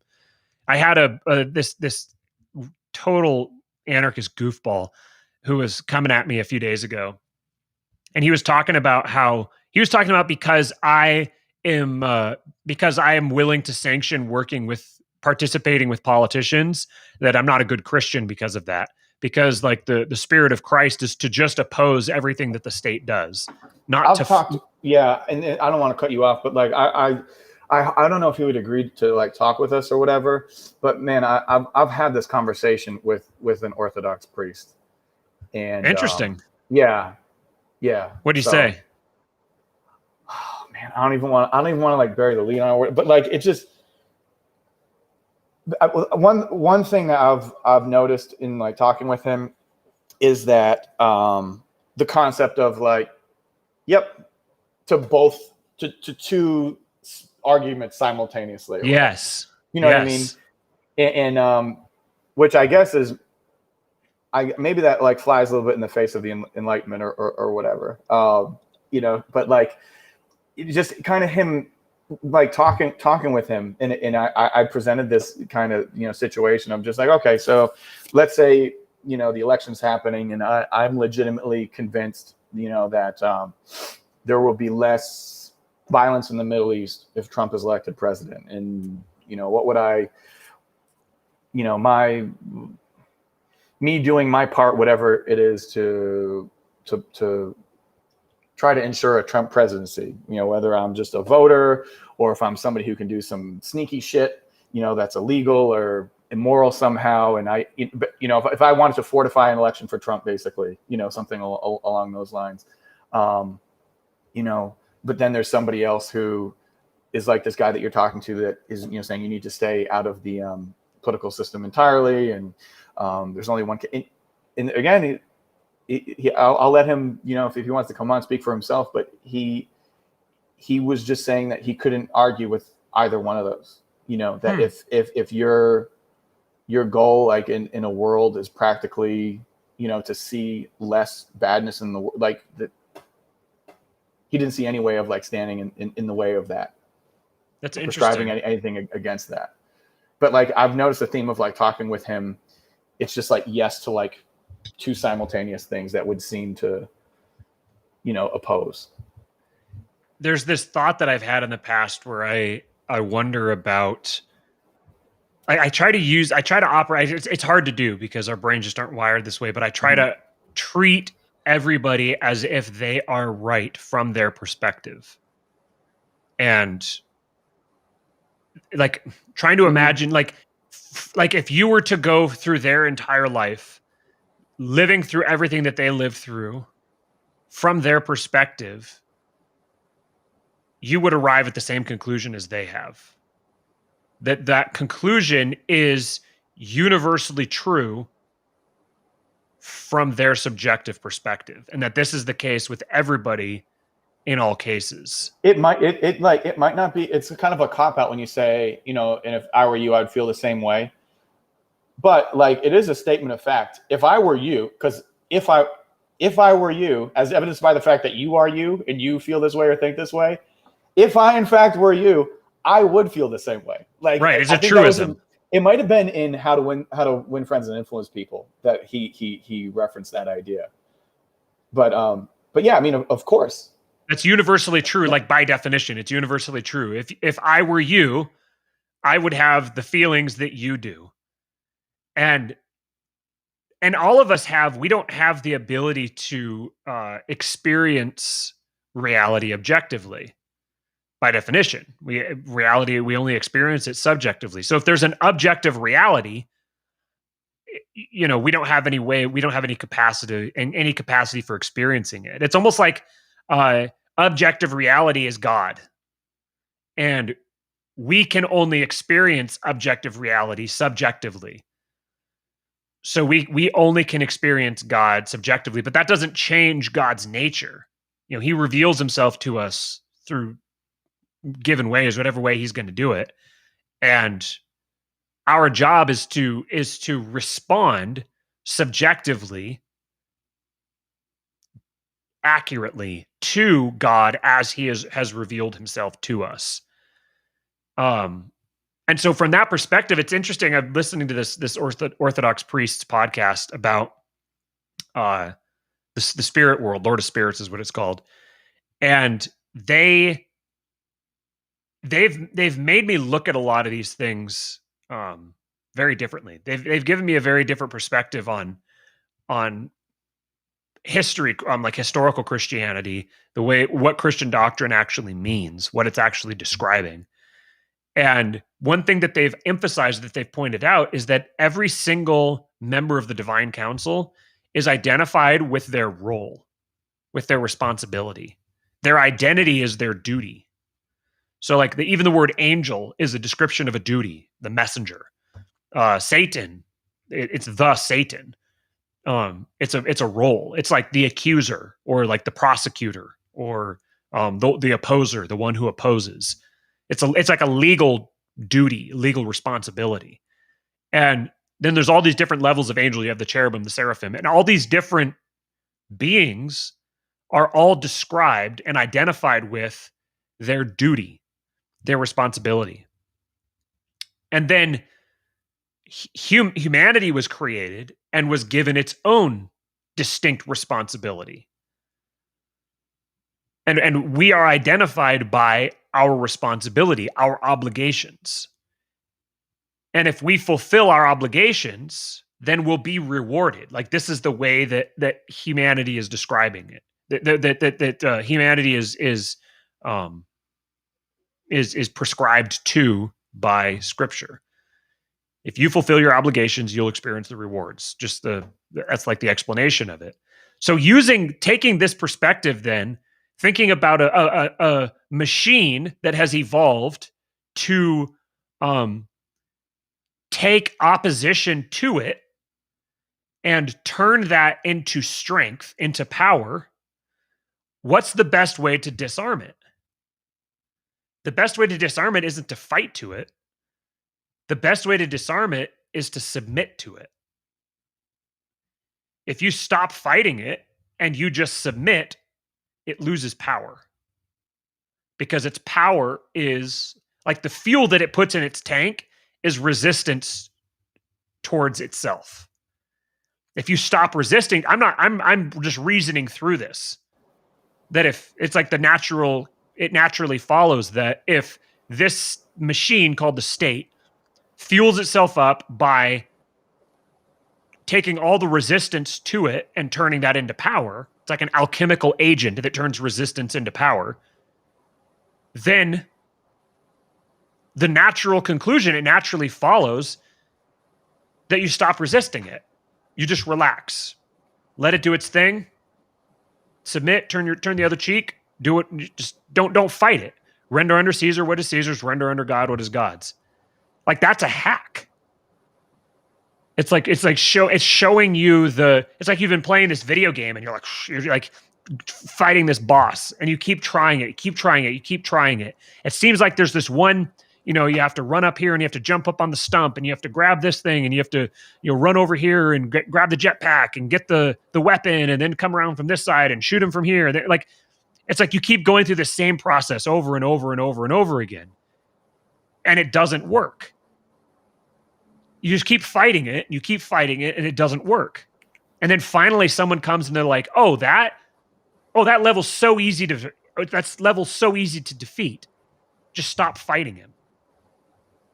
And it's like if you don't engage him, then he just shrivels up and he just disappears and the level's over. I'm half reading like the comments, and I kind of see something about like there's this idea that like libertarians are delinquent in their duty to like fight for freedom under the nap if they see. I'm not sure if I'm interpreting because I'm only half reading it, but I think that kind of ties in also with I think what Dave was saying, talking about that the system is like clearly like falling apart, and I don't think we disagree with that. I think that my interpretation would be sort of like it's like a dying animal, and you don't know. It's like a dying lion, and you don't know exactly how long it's going to take to die. Might be kind of dying a slow, but it has all this dying. I used to be king shit lion energy and adrenaline and everything like that. So it isn't the time for a bunch of nerds to attack the lion like head on. You know what I mean? I just you're gonna get some thrashing and clawing that are just like have all that I'm dying energy behind it. You know what I mean? That it's wild. It's like you have like if it was a secure power, like you wouldn't even really experience that, which is why I think it used to be. It's like, oh yeah, we can kind of talk shit about the government. That's what we can do as libertarians. We talk shit about and you weren't fearing any consequences of like, they're going to come to your house. But like, okay, I know you're not now also, but you should be because it's happened and like is trending towards happening more and more. Like, I don't think it's going to fall apart. Maybe it will, but there's a reason. It's not very reasonable to think it's just going to fall apart overnight or next week or next year. Right. So you got some time that you should be increasingly worrying about this shit. It isn't the time to like attack the system head on. If you're looking from like a practical point of view, and you're not religiously or again, for a lot of people, libertarianism is a religion. You are not on any obligation to sprint as fast as possible towards your cross. That's another thing that the priest had said to me. I'll give him a chance to come on here and tell me that I'm misquoting him or whatever the fuck. But I really value my conversations with him. I think he has some good stuff to say. So yeah, like this is it's wild shit. To think that way.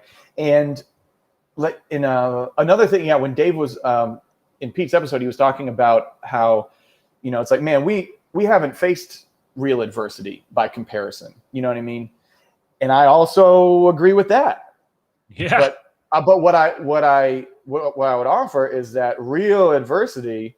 I think if you go back and listen to Part of the Problem episodes, you would hear Dave maybe saying so many words. We are not Cuba. We're not. Some of these socialist countries who have really had shit get bad, but it doesn't guarantee that it's not going to happen here. Right. This is like years ago. I'm almost certain that he has expressed that opinion. And so right now, it seems as if this would be the time where even if it's not like a guarantee that it's going to happen, nobody knows the future, it would seem like this is where you would start to be concerned that things might actually get there, right? And so, having dealt with a lot of people, who are in sort of my circles and stuff like that, who are from these countries, I kind of have watched them, and I've said this before, sort of behave in a way of just kind of keeping their head, like they're not posting about any of this stuff. And believe me, they feel as strong or stronger than any libertarian that you know or talk to. They're not posting about it. They're keeping everything low when they're in public. With COVID, the vibe was just like, okay, what's going on with the masks? All right, a lot of people wearing masks. All right, and they're not putting themselves out there like, this is stupid. Why don't you guys, wake up and da da da.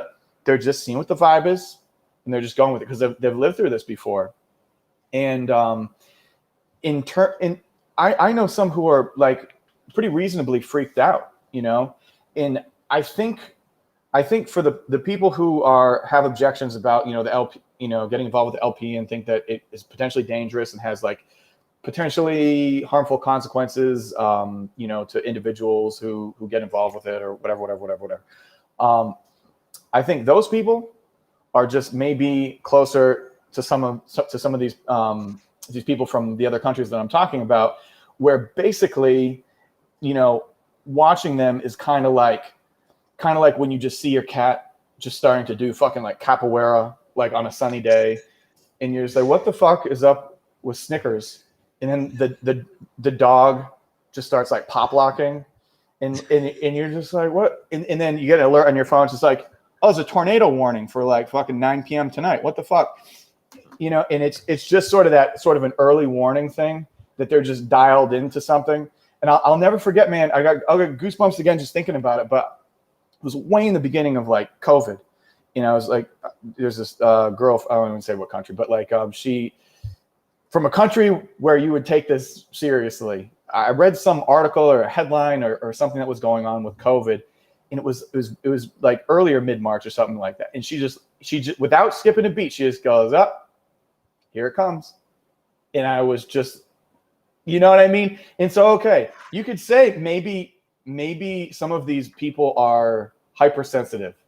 All right, fair enough. We just got done reading about a bunch of hypersensitive libertarians, or right?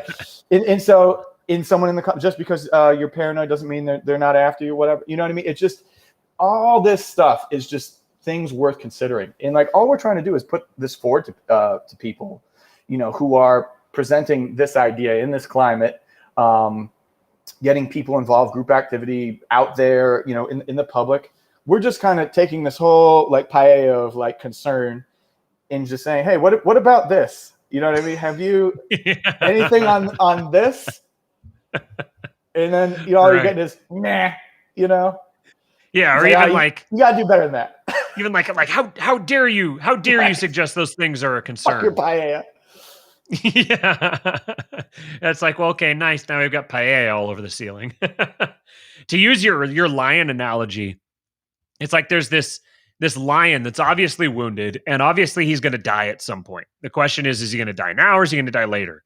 And maybe he's like blocking the entrance to the cave, and you're trying to get out, and you're like, how long am I going to sit here not eating, waiting for him to bleed out? How long can I do this? Can I outlast him? But if you have no idea how dead he is, then it's like it's a sucker's bet to try to like run up there and stick him in the chest real quick. You're like, oh, I'm just going to speed it up. I'm going to run up there and slash his throat.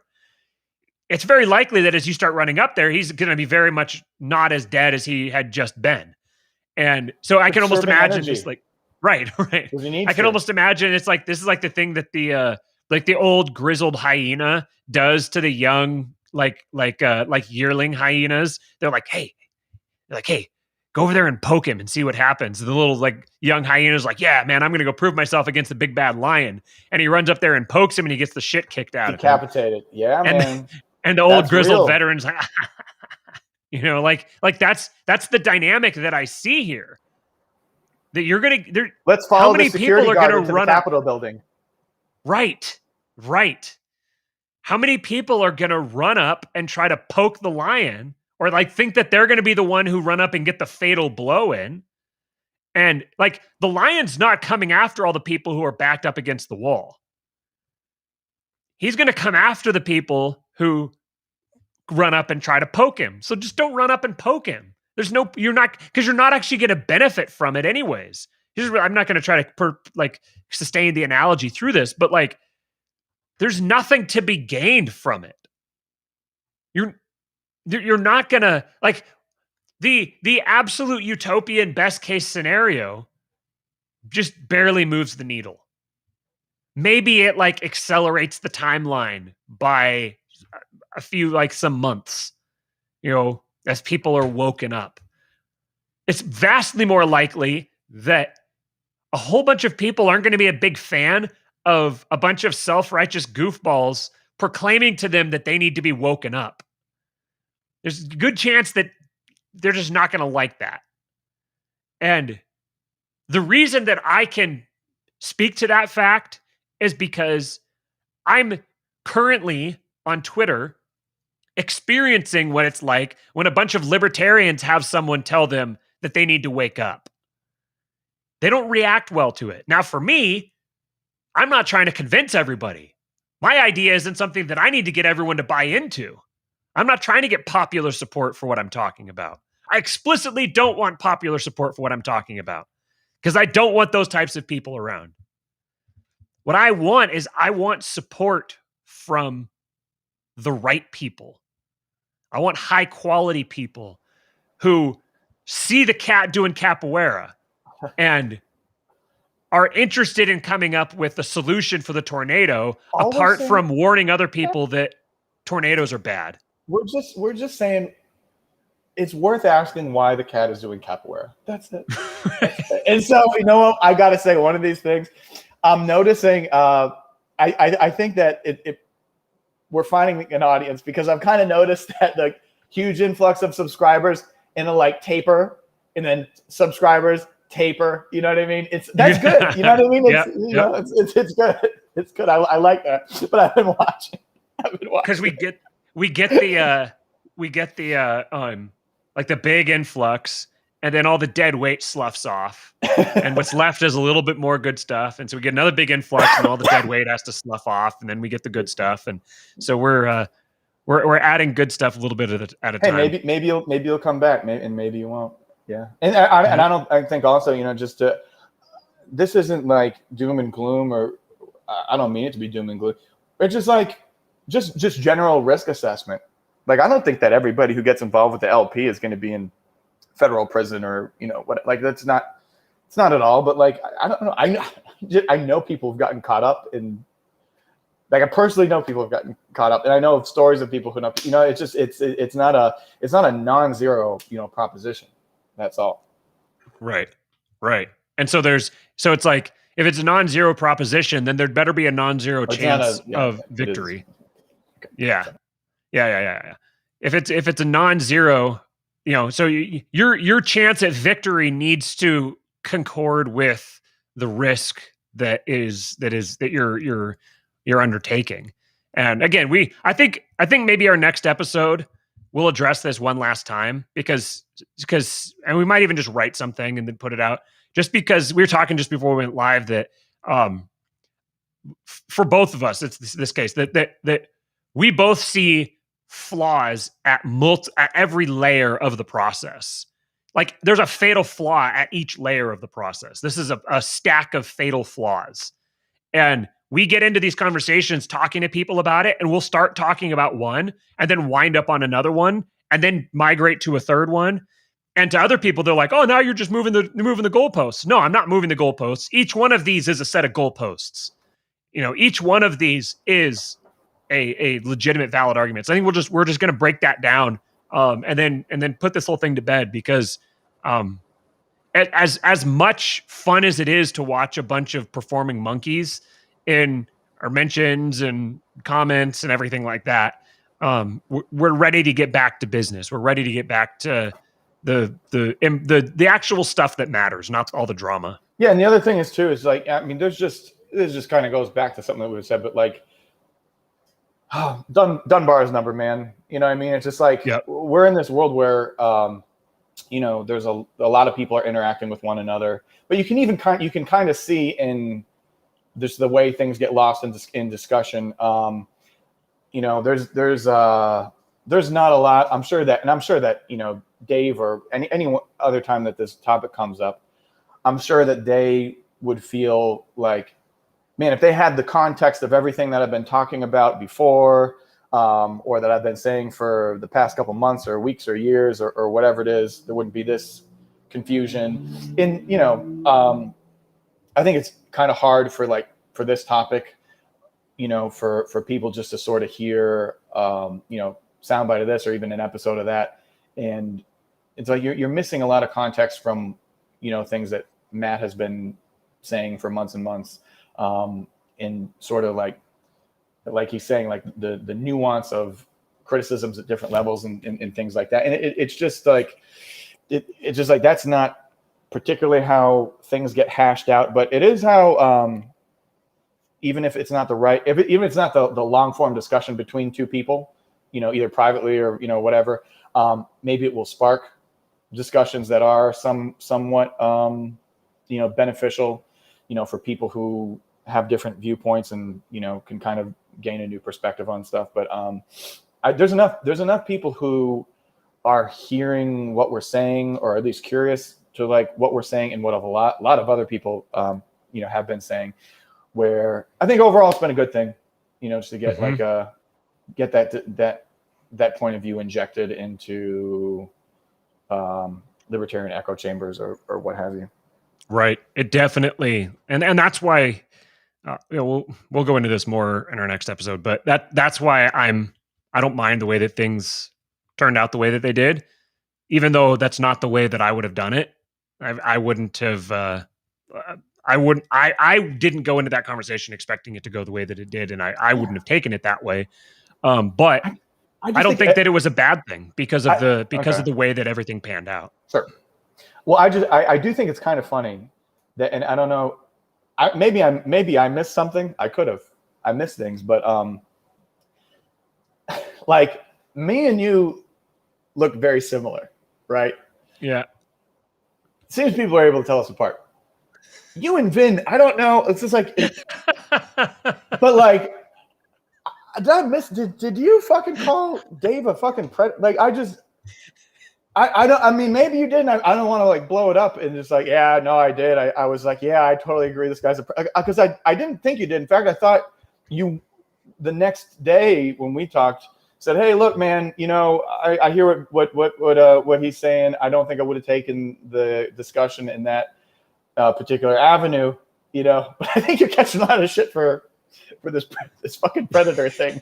What I said specifically was that I said something to the effect of I don't know Dave. I can't like speak to his actual motivations, but I said what he's the role that he's occupying, the role that he's volunteering for is a predator archetype. That's what the politician thing. And this isn't even controversial. Like this, every libertarian ever has had this perspective on politicians, on people who run for president, that it's a fundamentally predatory thing that you're doing. That's the role. So it's like, this is a whole debate about should libertarians run for politics, run for political office. That's the whole reason you have that debate, is because it's like, is this a fundamentally moral or immoral role to occupy? And that's based on is predatory or not predatory. So that's, to me, that's what I'm warning people about. Sometimes I think that it's not necessarily bad to be predatory. Like I think I don't. That's not something that I have a strong opinion about. But I want people to be clear about what they're volunteering for, what they're participating in, what the nature of that machine is, because you can enter it with all sorts of justifications and explanations about why you're different, why you're unique, why you're the one you're the exception. But that's what every single person that does it is. Like that's every single person that does that. That's what they're saying. That's their position. That's what they view their role as being, is I'm the exception. I'm the different one. I think if I'm interpreting this, I think it was just kind of like a heady, intellectually answer, so that you weren't undercutting what Vin was saying, but you were also trying to soften it a little bit. That's how I would interpret it. But unfortunately, I'm actually a relatively bright guy compared to a lot of libertarian audience, which is sad. You're learning that? Yeah, unfortunately. Next time it was an exchange I had with Cyprian recently. Okay. But yeah, okay, yeah. That's how I would interpret it. I would just be like, okay, yeah, my man over here threw out the P word, and this other guy's like intellectualizing a little bit and kind of trying to soften it up. Yeah, and sort of keep some continuity in the conversation without. Yeah, okay. That's how I would interpret it, and that's maybe because I like you giving you the benefit of the doubt. But would it be funny if I was just like, so you did call him a fucking predator, and then just like.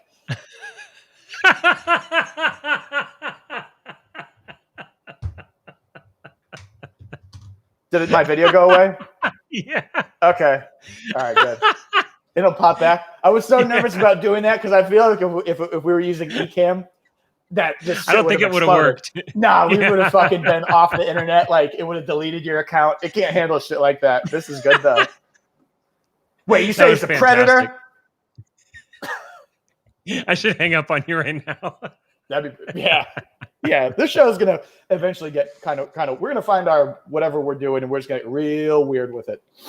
Yep. Weirder. This is it's filtering mechanisms. We have to keep up our filtering mechanisms. Mm-hmm. Okay.